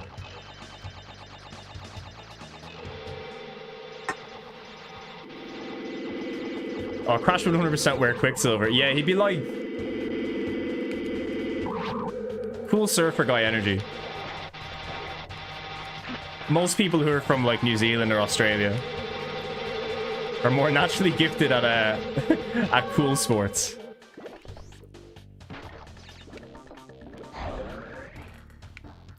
Has Crash aged well? I mean, comparatively, I suppose, to a lot of games of this era, yeah, I'd say so. It's a game that I think, like, for example, I think Spyro is probably aged better than Crash has in a lot of ways. But I think there are just a lot of things about Crash that I like better. I think Crash is like a more kind of hard. It's a bit of a weird word. It's a bit more of an intense game. You have to have a bit more all skill all the time. While I think Spyro is like a really nice, relaxing collectathon. I think they both age well in their own ways. Especially, like I said, comparatively to some games of the era. But yeah, also especially on the PS1. Just because I like a lot of PS1 games doesn't mean they've all aged very well. One important thing you always need to remember is that my tastes are not always going to be the same as your tastes. And if I think something is good or something is bad, it could just be me having a weird taste in something. My view on most things tends to, I suppose, sway a bit more positively. And that's just because I like the stuff from this era. So every time I play something, I'm like, I would like to like this game, if I could. So there are critiques and things that people might find a little bit less forgivable. A little less forgivable than I might. But hey, that's the internet, baby. It's got a lot of opinions on it. That's why I always say, if you ever think something looks cool, or if you ever think, hey, I might like this, or this might be worth trying, then yeah, give it a try.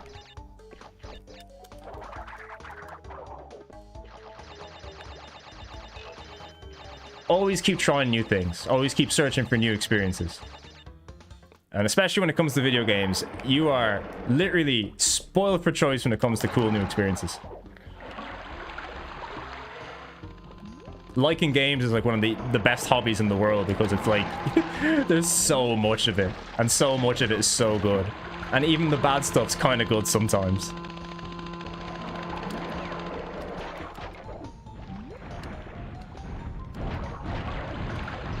Gamers don't know how good they got it. You know what? I'm gonna wait at the mummy.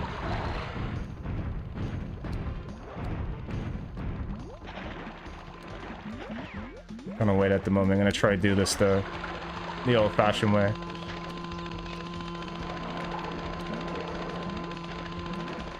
There we go. That was the safe way.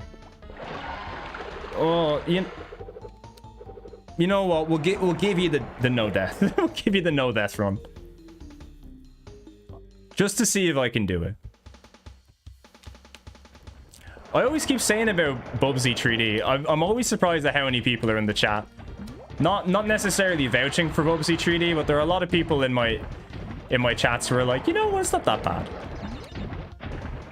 I think I would like to do a video one day on bad PlayStation games. I've made this list right in the background one day. One, because I love making lists, like spreadsheets. I made a spreadsheet one day where I read about, I don't know how many articles it is, right? But I read a lot of articles and I watched a lot of like hypothetical, let me see if I can get back out of here. Yeah, basically a lot of hypothetical top 10 worst PlayStation games lists, top 10 this, top 10 that, yada, yada, yada. Just to kind of, like maybe about 60 of those, like between videos and lists and stuff. And then I did like some calculations to figure out what seems to be the worst PlayStation game, the top 10 worst PlayStation games by general consensus. And then I was going to play those top 10 games and try to give them a fair shake, if that makes sense. Like, be like, all right, are these really that bad? Look at that blue gem. Not even free blue gem. See if they're actually as bad as people say they are, because a lot of what people think are the worst games on the PlayStation probably aren't, if I'm being honest. And I'd say a few people might vouch for that too. All right, because I got that blue gem, now I have to play the game longer.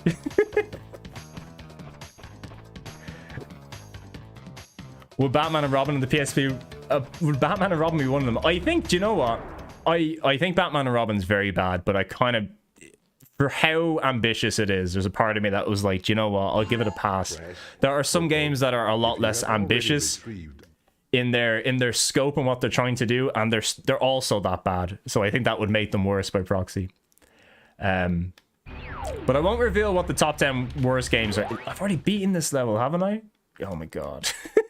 Wrong level. 1 second, everybody. Just not paying attention again. Heaps of games. My man, how are you? Sorry that you're back for some Crash Bandicoot. I know how that might make you feel. Tomb Raider. We're gonna go beat Tomb Raider with an actual crystal this time, not a stinky blue gem. But yeah, I will say that I've played some games in some of the video series that I've done that I would say are worse than any of the games that are in the top 10 general lists. But another thing I think as well is that a lot of the top 10 lists are very heavily, I'm going to say, American focused. I feel like the majority of people who are making lists or top 10s or kind of write articles about the worst games, a lot of them seem to be from a North American standpoint. And by that I mean PAL games don't exist to them. And as you may know, PAL games, they can be very bad. But we'll wait and see. I'll probably get around to making that video someday. It has to be a time where I'm really in the mood to play some really bad games. There are times where I feel like I'm up to it. But like, I think, especially after I played Ubik, I was like, you know what? Maybe I have to reconsider myself, reconsider what I put myself through on a regular basis. That was quite awful. I'll wait until there's a month where I'm having a really good time. I'm feeling extra happy for some reason. I need to kick it down a few notches. I'll teach me a lesson. I'll play some bad PlayStation games. But it would, you know, I think it'll be a fun video, especially for those who really like their bad video games. And I know there's a lot of yous out there. You know what? Jersey Devil is floating around in the wheel. I think it's both in the fan selection and the regular selection. So I always say, if something is in the fan, if somebody has like picked the game, I'll probably just wait until it shows up in the wheel at some point, because it's an inevitability, you know.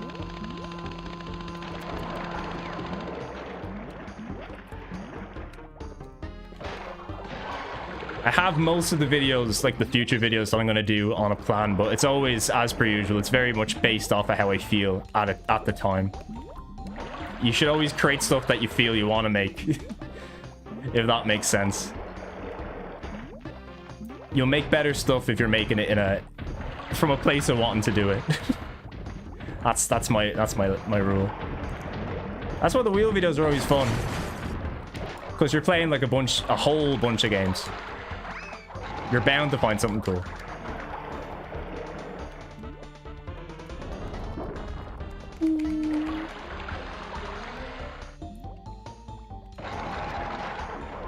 Alright, there we go. Okay, probably close to the end now. Do you have any favorite rhythm games? Jar Witten. I have a lot of favorite rhythm games, actually. Let me try to think of them off the top of my head. Like, in terms of, like, pure rhythm games that I really enjoy playing, I'm a real big fan of Guitar Hero and Rock Band. I don't play them as much as I used to anymore, just because I don't really have space for plastic instruments. But I really, really love them. I love a lot of the Bamani Konami ones. Beatmania. I tried to get into poppin' music, but I'm very bad at poppin' music, so maybe some other day. I like the Hatsune Miku ones, even though I'm not like a big Hatsune Miku mark by any stretch of the imagination. I think they make for some great rhythm games. And most importantly, Guitar Man, and I'm gonna say, why does it escape me? I'll think of what the other one is. Oh, Rhythm Heaven. God, Rhythm Heaven is also like top tier. Rhythm Heaven, Rhythm Paradise, whatever we want to call it these days. Alrighty.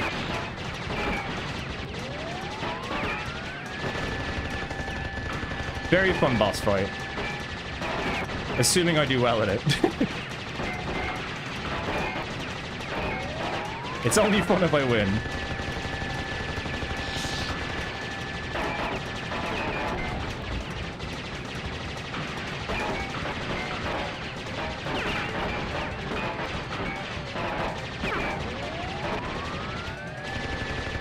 I'll read more. I know I'm missing loads of the chat messages, I promise you. I'm very bad at them. I will have a read through and hopefully get better.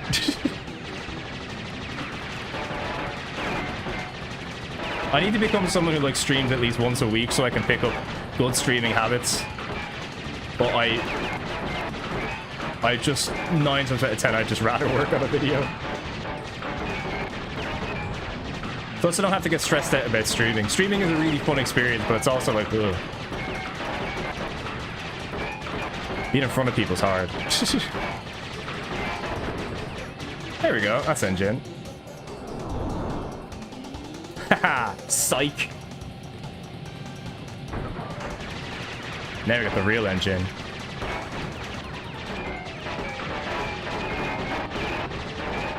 We're gonna play even worse.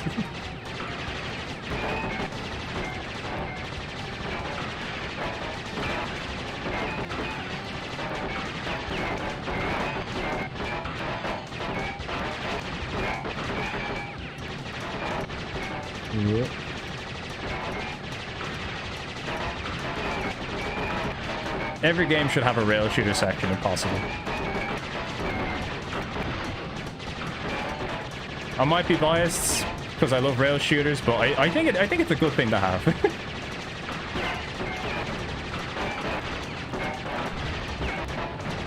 Tomb Raider, it needs a rail shooter section.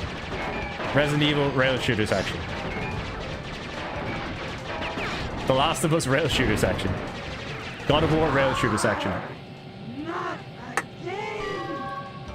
Oh, Fruit Bazooka. Oh, and Buster Groove 1. You know, I have not played the Buster Groove games anywhere near as much as I probably should have. I think I've played through Buster Groove 1 once with one character, and I really liked it, and I really need to go back to it at some point. Someday, eventually. Cougar Town, is that a cat emoji? I'm a PS1 PAL version user, and I enjoyed it. Appreciate the cat emoji. And again, you will have foiled my plan. Or will you? Ever played Floating Runner? I have not played Floating Runner. I've seen Floating Runner. It looks It's one of those games where I can't tell if it looks bad or good. Although I get the vibe that's probably not great. What was the worst video game you forced yourself to beat before you were a YouTuber? Oh, I don't like... Before, there are a lot of games that I played for YouTube that if I was playing them for fun, I would just never finish them. If there's one thing I'm happy about doing YouTube stuff is that I'm beating and finishing more games than I've ever beaten before. I used to be really bad at like finishing games, and now I'm finishing tons just because... Not because I feel obligated to, but I feel, you know, if you want to get the most footage for something, you should probably beat the entire game if you can. But then you find, as it turns out, if you play a game to completion, it's way more fun. But games that I probably played the completion that I didn't enjoy. Oh, I'm trying to think of something I could have possibly done that with. Oh, that's also a great animation. Bonk. Oh god. So far the fruit bazooka has been letting me down. There we go, that's better. Worst game that I've beaten the completion. Oh, I don't know why this one in particular stands out to me, but I have beaten the Jimmy Neutron game on Game Boy Advance, and I don't recall enjoying that at all. But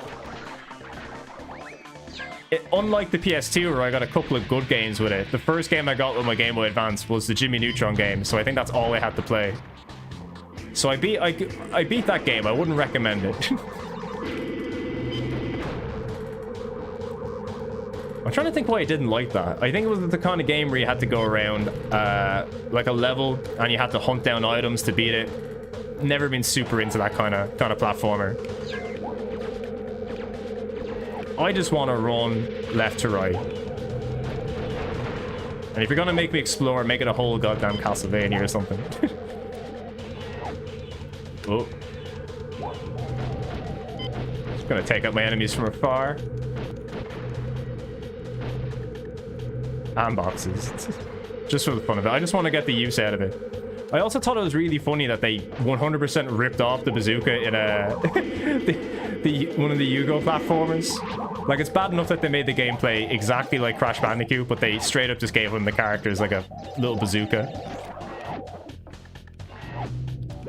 But hey, why not? You might as well stick with your homages, or homages, or whatever you want to call them. If you want to rip off Crash Bandicoot, give your character bazooka. That's what Crash Bandicoot would have. As someone who loves the book Ubik, I'm very... Ubik, I'm very appreciative you playing through it. Yeah, I knew when playing through it, I was like, you know what? I gotta do this. I gotta do this for the people. Don't worry, I didn't forget the crystal. Just in case you were worrying there. I know it looked like I was about to.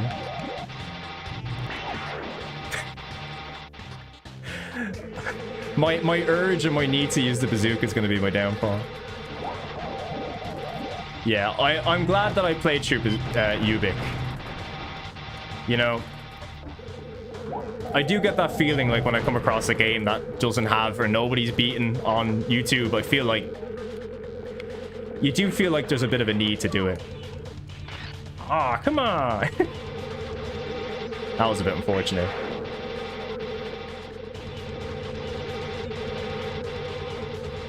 But yeah, but seriously though, don't play Ubik.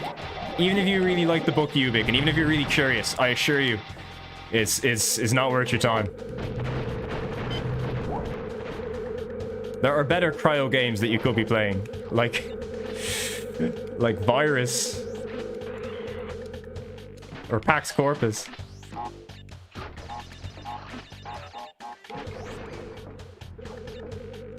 I have that other one, Guardian of Darkness. Yeah, I bought that a while ago. I was going to do that for a Halloween episode last year, but I didn't have time to do it, unfortunately. So I'm going to save that for another time. I'm hopefully a little bit optimistic about Guardian of Darkness. It looks bad, but like it looks like it also could be very good bad.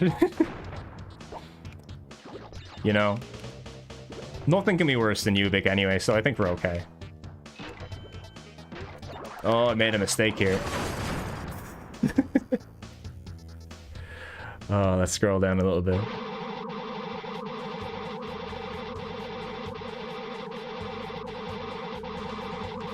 Ugh. Have you ever heard of another Irish YouTuber called Tennings? He plays a lot of bad PS1 games and PS2 games. I have heard of Tennings. I've watched some of Tennings' videos. I think he's very funny. He's funnier than I am. There are some people who do... Oh, shit. Now I know what I'm meant to do. It's all coming together. I'm realizing. I'm once again understanding the mechanics and realizing and remembering them. What is the purpose of these mechanics? Yeah, I've watched quite a bit of Tennings. Very funny guy. As I've said, I think every stream I've had, someone's brought up Tennings at least once. And I always say the same thing. I know Tennings as a wrestler, not as a YouTuber. Which is really funny. If there's any Tennings fans out there, Google Angel Cruz wrestler.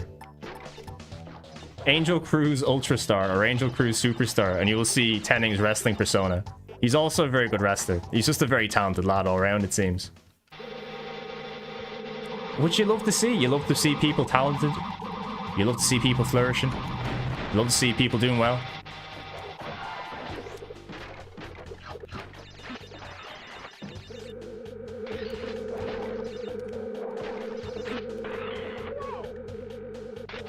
This enemy's going to be the enemy.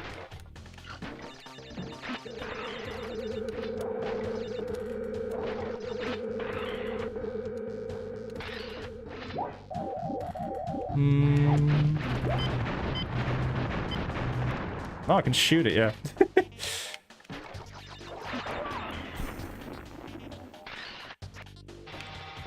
Alright. Let's stop being bad.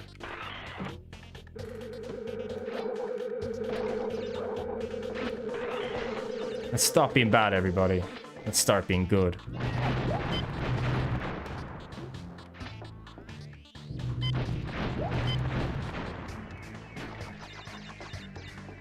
Alright. Should be alright now.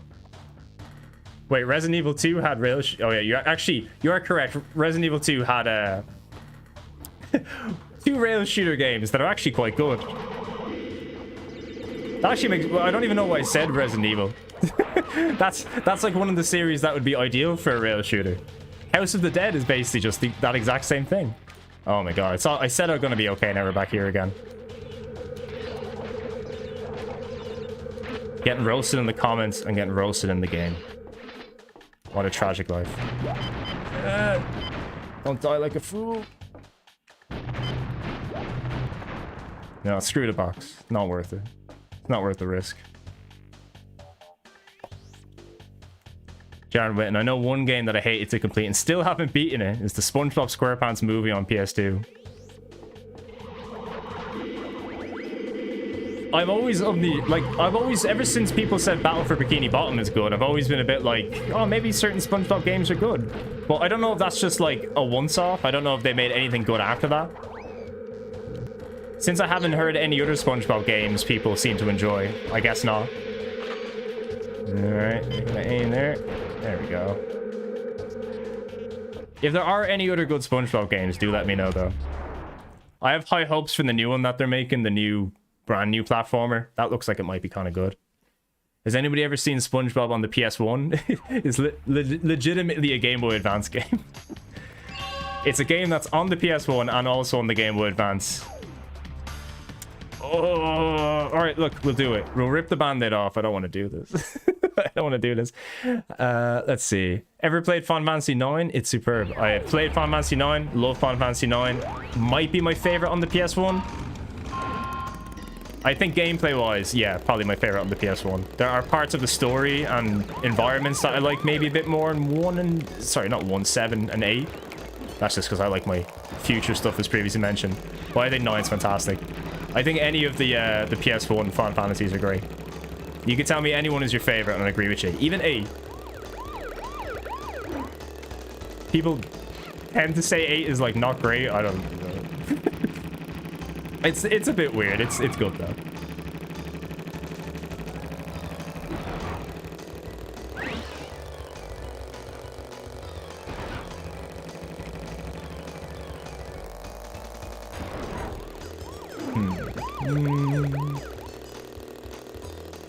Alright, does anybody remember how hard this one is?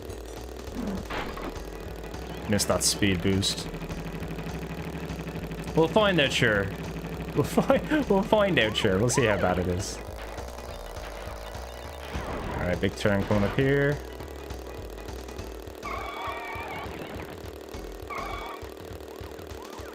It's going okay so far.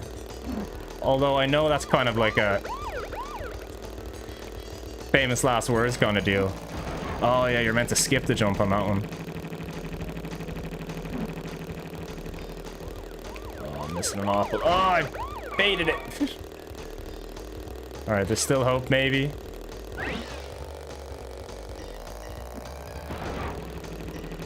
Yeah, I think there's still hope to win this. I think we're doing okay.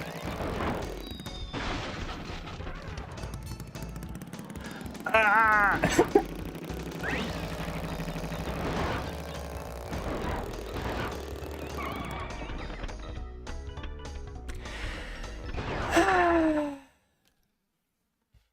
Well, that's mildly depressing. Oh god. BioShock Infinite is the most miserable experience. For the love of the game, you know what, as someone who really, really loved the first BioShock, I haven't actually played BioShock 2, so I can't judge that. I picked up Infinite on like day one, and I probably stopped playing it after about 2 or 3 hours. Just wasn't feeling it. I think never has a game limiting you to 2 weapons annoyed me so much. I don't know why that bothered me so much, but I don't know. And at the time I thought I was in the wrong because I really, really loved the first BioShock, and I just couldn't really get why I wasn't vibing with Infinite at all. And then it turns out a lot of people felt the same, as it turns out.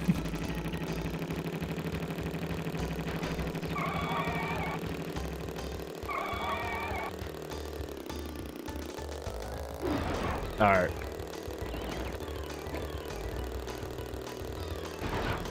No fucking up.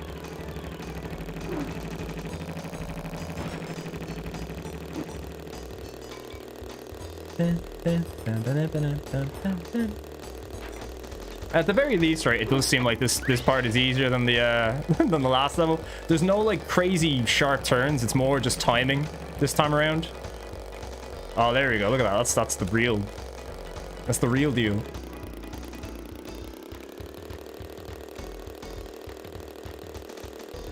What you're actually meant to do, avoid the jump with your speed boost. All right, so we got the one behind here. There we go. Wow. Okay, fair enough. It's crazy how actually far ahead you get. I'm just gonna try drive really safe going forward. I don't want any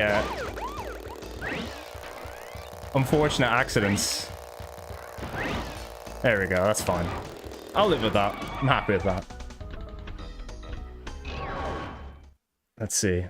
Beating Woodle Tree Deluxe on the Nintendo Switch. Woodle, I've seen that game. Is that one of those €1 platformers that pops up all the time? Let's see what else we got. Do you play Five Nights at Freddy's? I've never once in my life played Five Nights at Freddy's. Would you believe? Nothing against Freddy Fazbear and the lads. It's just not the kind of game for me, I don't think. I'm not like I like my horror games, but I just don't think it's my kind of game. It's like Night Trap, right?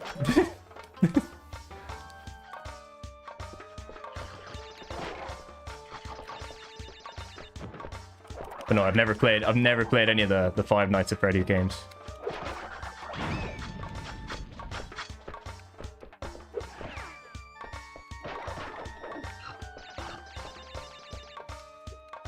Let's see. Let me try read some comments while I do this. Maybe that was a bad idea. All right, here we go. Comment carpet.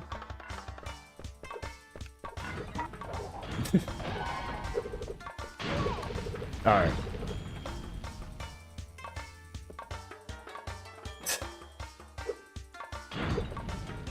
Yeah, it would be nice to have like a restart function on some of the levels, but I think when you play a lot of these games that have like legitimately really bad load times for like restarting on things, this certainly could be a lot worse.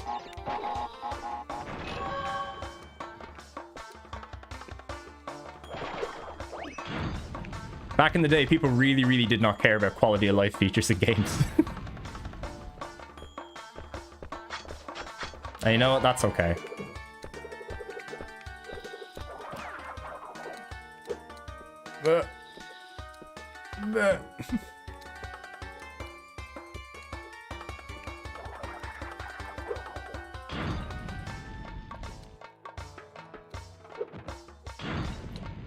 Nice and patient.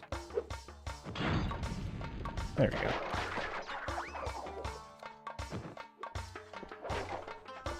Is there a checkpoint? I'm getting concerned about how long it's been. Yep. I was just gonna say, I've been very concerned about how long it's been. Oh, God.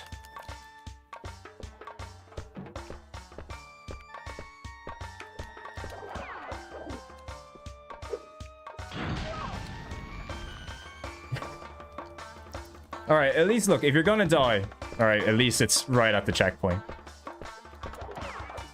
We need to go slower. And you know what? I forgot I had the bazooka again. That's what we're gonna do to kill our new enemy across the way. That ruins my day.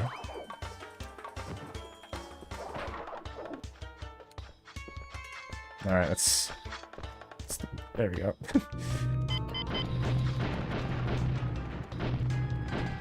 Let's get this guy over here while we're at it.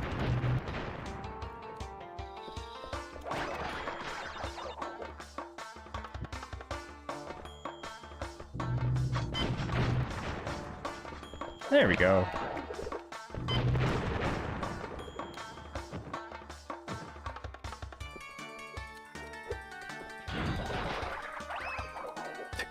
just fuck the Wumpa through. Spin it all the way. I think we're okay. I think we have enough lives to beat it at this rate.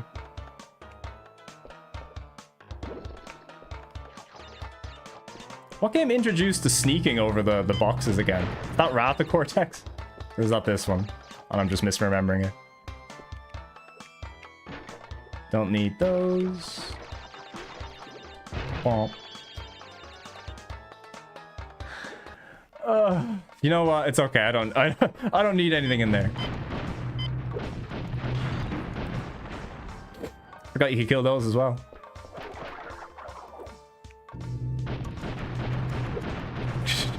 Crash Bandicoot. Ultra Genocide. Imagine that. Imagine like Crash Bandicoot just showed up to your country with a bazooka. What an awful experience that would be. Nobody would survive. Alright, we're making good progress. We're almost there. I'm gonna read some comments now. Play DD Go, coward. Adam Smith, I will play Denshide Go when your pick comes up on the wheel, just like everybody else. Just like everybody else. Jared, just remember these deaths are not your own fault, but the sleep paralysis is starting to kick in. I really, like, you know, I guarantee, even if I go to bed, I'm gonna be up for like another couple of hours. It's only natural. Have I skipped? Okay, no, we're okay. One more plane level and then like the final bug light, yeah. Alright. Let's do this, ladies and gentlemen. Let's do it. Does anyone have a good game for a PlayStation enthusiast that loves cutscenes? I just love fighting things and then watching cutscenes with awesome voice acting. Oh, beware of Uka Uka, my children. I feel like Tekken 3 is the best game to recommend if you like cutscenes and beating things up. But like a cool fighting game, like an action game that has talky cutscenes in it. Someone help out. I'm drawing a blank at the moment. There's definitely loads. I think Warriors of Might and Magic's a good one for that. That is basically the entire game is just people talking in cutscenes really weirdly, and then you beating people up for 4 to 5 hours. Pretty fun experience, really.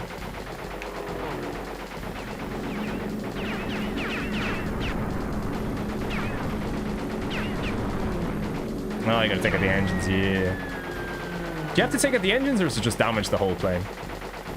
Ah, whatever, we'll just shoot him.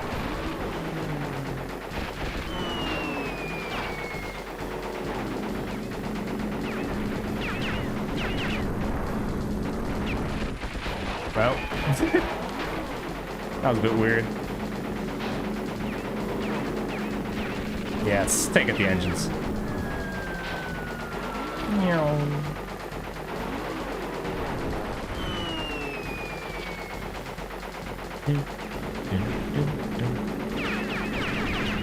For the life of me, I cannot remember the Cortex boss battle here, although I recall it being very easy.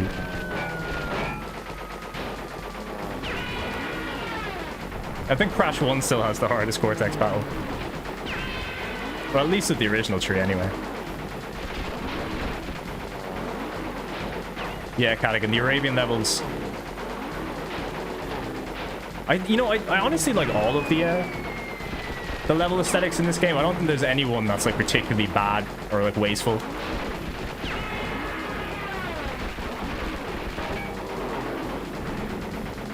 It's like Crash Bandicoot's happy trip through time.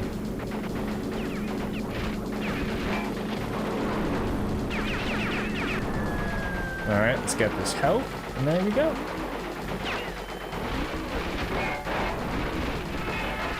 Oh dear.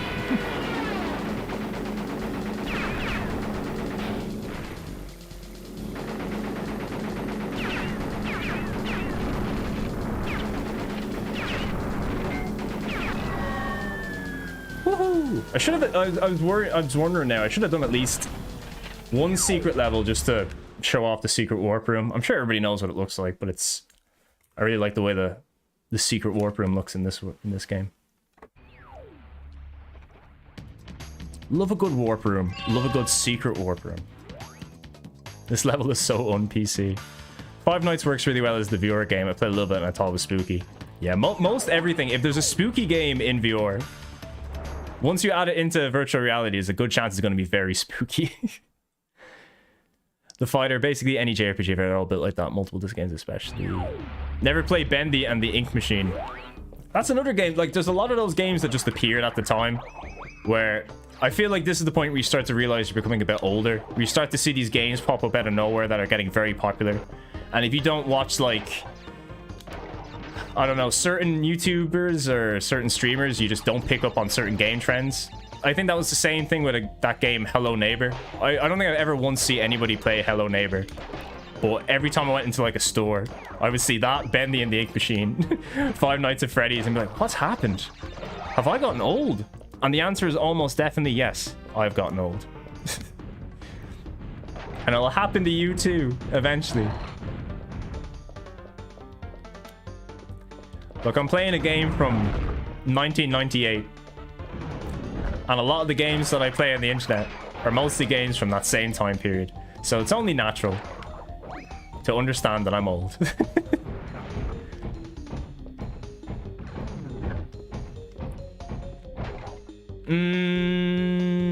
No. No, I'm not doing it. My fiance, oh, we finally got an invincibility. We did it. The very last level. I can't believe it took me that long to get this. That's actually quite bad. Yeah, if I stay up any longer than necessary, my fiance will get quite mad at me. She's more than understanding in reality. I make that sound like, oh god, I'm gonna get in trouble for not going to bed. No, this poor girl puts up with so much shit of me just being like, right, I'm gonna go play PlayStation games for 5 hours. I'll see you in a bit. God bless her.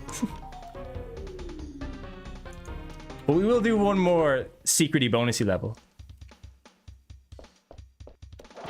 Just for the experience.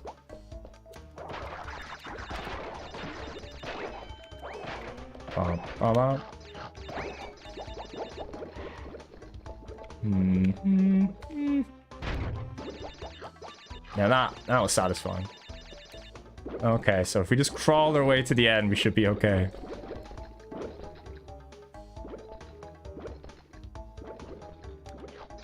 Let's follow the fruit. Yeah, no, see, that worked out okay. That was alright. Will there be a Gex trilogy playthrough? I think I'd like to do that sometime.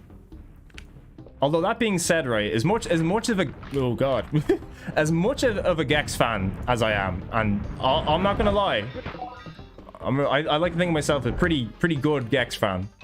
I have not played Gex 1, and I know that may be sacrilege to some people, but I'm very much like a 3D Gex boy. I got in a Gex 3D. I fell in love after Deep Cover Gecko. I was like, you know what? Gex is the man slash lizard for me. So I think I'd like to play 1, but I get the feeling, I also get the feeling 1 might be a game that I'm not super duper into. There's just something about it that's always, I don't know, we'll see. Yeah, I don't get put, yeah, exactly. I don't get put in the doghouse, I get put in the cat tree. That's the place to be, in the cat tree. And yeah, as far as driver games go, Driver Tree is a weird game. But it's another one that I always kind of liked for how ambitious it tries to be. It's a mess, it's unfinished, but it's another ambitious game. Angry, full of rage, incensed beyond belief. Once again, you have outsmarted and outspun my best henchman. I should be rather upset, shouldn't I? And in fact, we're furious! But it seems you have overlooked one small detail, you little orange delivery boy. Oh, now dear. that you have gathered all the crystals, all we have to do... Yeah, Deep Cover Gecko is a big improvement on 3D. And I quite like 3D. Ever play Hogs of War? Love Hogs of War. It's basically just Worms 3D, but with pigs. But before Worms 3D was a thing. Low-key maybe the best Worms game in the PS1. If you like pigs. Great game, though.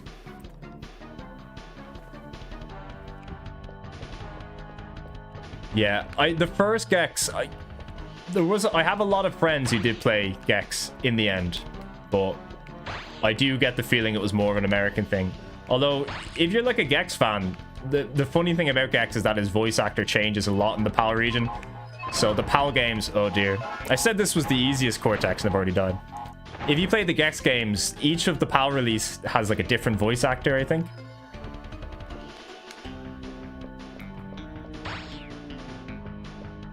I think Cat from Red Dwarf is like the voice actor in one of the games. Is in Deep Cover Gecko, which is like really funny.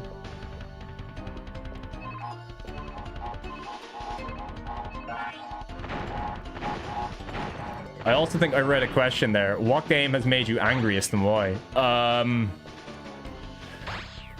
I think out of the games that I've played that have made me angriest, I don't really think of it. I'm not really a guy who gets very angry when playing games, luckily. I played enough League of Legends to get that out of my system forever, I think. Should I be attacking him? Oh yeah, I should be attacking him. There's a shield on him. Bear with me, everybody. I'm trying to think of questions to answer while just not worrying about the boss. We'll go back. We'll beat him now. Yeah. Ubik upset me a lot when I played it because of how frustrating it was to play. I felt like it was taking me a long time to do basic things. And then at one point, the game froze where I thought I wouldn't be able to beat it. I'm not going to say I got angry, but I got a little perturbed about that. Wasn't feeling great about that. So I guess I would have to probably say Ubik in that case. Oh, yeah, I gotta knock him in the vent now. It's all coming back to me. But yeah, but I will say, luckily, I'm not the kind of person who gets angry at games. If a game is like frustrating and the mechanics are bad, I kind of just feel a bit bemused by them in a lot of circumstances. I think I just mellowed out in age. But like when I was younger, the games that used to, I suppose, annoy me the most are the games that I would kind of rage at. Usually fighting games, and usually fighting games that have really hard and cheap bosses at the end of them. Like I remember having an awful time with Mortal Kombat. Like Mortal Kombat Trilogy, trying to beat fucking Shao Kahn, Kintaro, all the big boss enemies. Having an awful time doing those.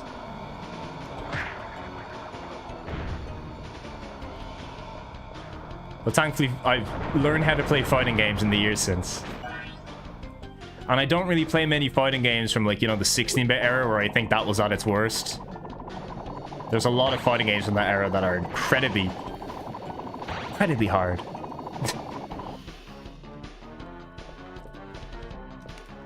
Yeah, if none of you are privy to Gex, do check out Gex. I can't judge how good the first game is, though. That was originally a 3DO game.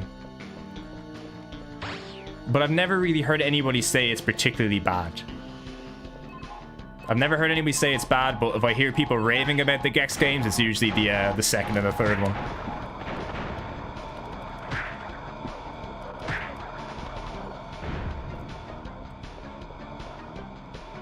All right, let's not get hit by our old pals this time.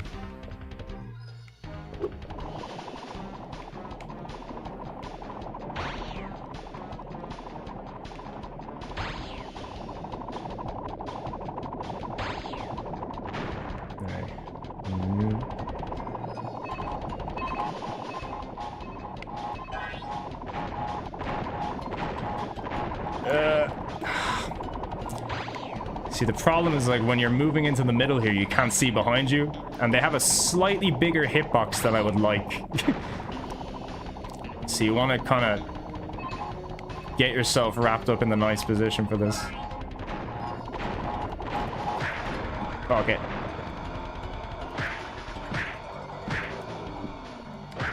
There we go.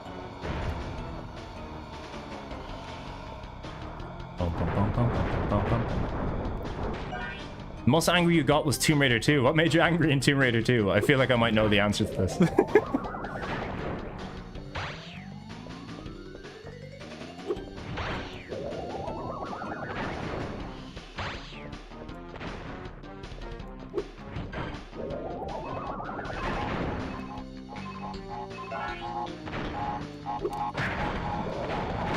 Oh, God. Come on, buddy. Come on. Yeah. Woohoo! And we finally got the speed shoes. And we did it. Delighted.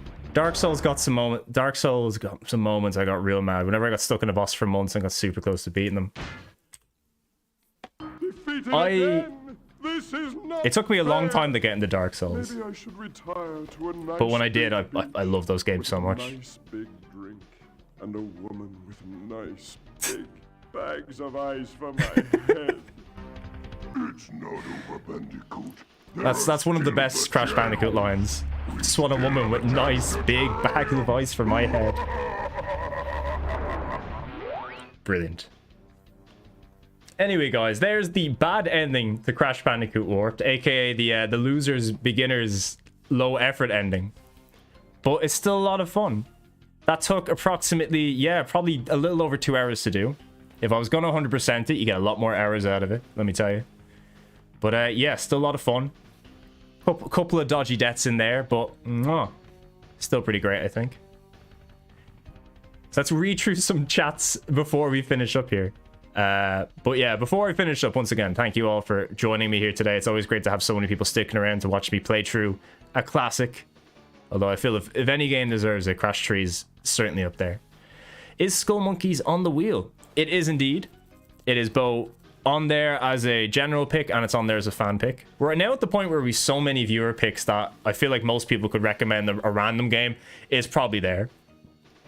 There's more games on the viewer wheel than there is on the regular one. Like, I only limit the regular wheel to 100. The viewer wheel is now well over 100. And we just gotta put up with it. But yeah, Skull Monkeys is there. And I think it would be fun to talk about because I wanna also check out that Neverhood, the Japan-only Neverhood game, the Clayman ice hockey one, whatever that is. I'm sure it's probably not very good. Okay, Bob Duckington. Here's one for the old folks. What was the game or import figure / merchandise you remember seeing in a CVG advertisement and wanting it so bad? You know, I never even copped, like, reading old magazines. I never even copped, like, loads of the import stuff. I just knew I wouldn't be able to buy it. So, being in Ireland's worse because you see everything that they'll ship to the UK, but then you see, like, Ireland at the bottom and it's, like, twice as expensive. So I'd ask my mom for stuff and she'd be like, we're not getting it. Plus, she didn't have a credit card and didn't want to use checks or anything, so we just never bought stuff for magazines. But I remember looking at a lot of nice things that I would have liked. But import figures, VHS, anime, all that stuff, just completely never getting it. You're telling me this isn't the AGDQ one? It is in Awesome Games done queerly. Awesome Games done queerly. Awesome Games done poorly. AGDP. Awesome Games done poorly. With Seanson. Is anybody watching ADGQ, by the way? I completely forgot it was on. I've been meaning to watch it. I've got a lot to catch up. By the way, this is what you get for beating the game. You get the ability to run really fast, which is an incredibly important feature for relics. I'll try get a quick relic just to show it off. We'll try get ourselves a quick relic. Do you think we can get a platinum relic? I don't think we can get a platinum relic. I don't think we can do it. Then again, if I say I can't do it, I'll never do it. You gotta have that positive mindset.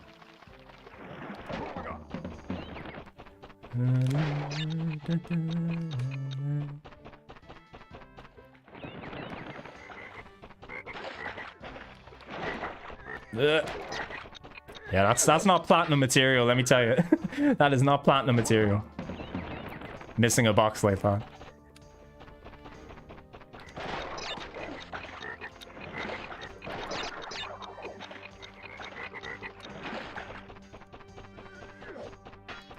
Alright, we're gonna leg it, boys. We're gonna leg it.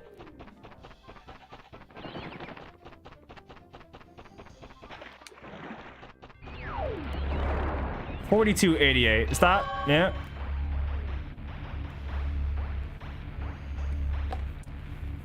That wasn't very hard, so we're not gonna we're not gonna say that was impressive by any stretch of imagination. That was quite literally the first level. So only natural that it would go a bit better. But anyway, we're gonna finish that up for tonight, so I can go downstairs and let my fiance know we're gonna go to bed. But look, thank you so much for joining me. It's been a pleasure to have you all here. If you just catched up and you want to watch it again, the VOD will be unlisted. I'm still technically on my break. I am kind of half working on the next video from we come back, but nothing is going to launch on the channel till after February, some point in February. But it will be a return to the wheel, and it will be an all-viewer special. The games have been picked. I think we've got a cool lineup. There's some stuff in there, I'll put it that way. But I think you will enjoy it. It should be a nice return to form. In the meantime, though, I'll probably try to do another stream here and there. I said that I wanted to do an exact special. So Jumping Flash 2, and Ghost in the Shell all in one run. I think that would be a fun video. Look at Yo-Yo Crash here. What an icon. But yeah, really appreciate you all stopping by. Thanks for the chats. Thanks for the super chats. Thanks for all the well wishes. Hope you've had a great evening. And hope you've had an even better night. Or sleep, or whatever it is that people do. Hope you have a good time either way. And before we go, we've one final super chat. I'm gonna wait here. Just to have it pop up. Pad GJJ. I hope that's Podge. I'm gonna say Podge. If you're in Ireland, they call you Podge. That's a legitimate name. Woohoo! Yeah, and you know what? Actually, I will say this before we're done. I've actually bought a capture card, and I am at the point where I should be able to stream other things properly. I've got stacks of PS2 games here beside me that maybe we'll play someday.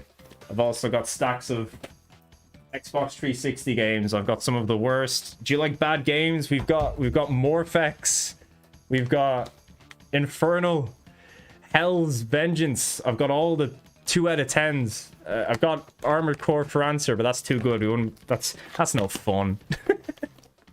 I have a whole box of garbage games here. If I see a game that looks like absolute trash, you better believe I've bought. We're not playing Bomberman Act Zero though. We're not doing that. Alone in the Dark 2008. I've got. You guys ever played Quantum Theory?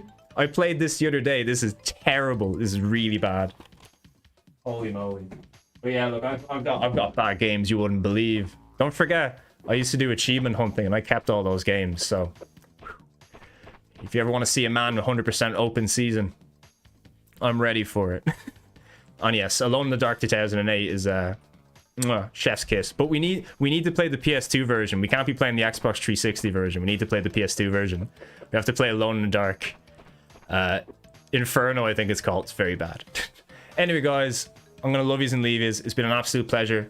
I'll let you know when the next stream is happening. Until then, take care, good night, and yeah, other things. I forgot what to say. But anyway, see you.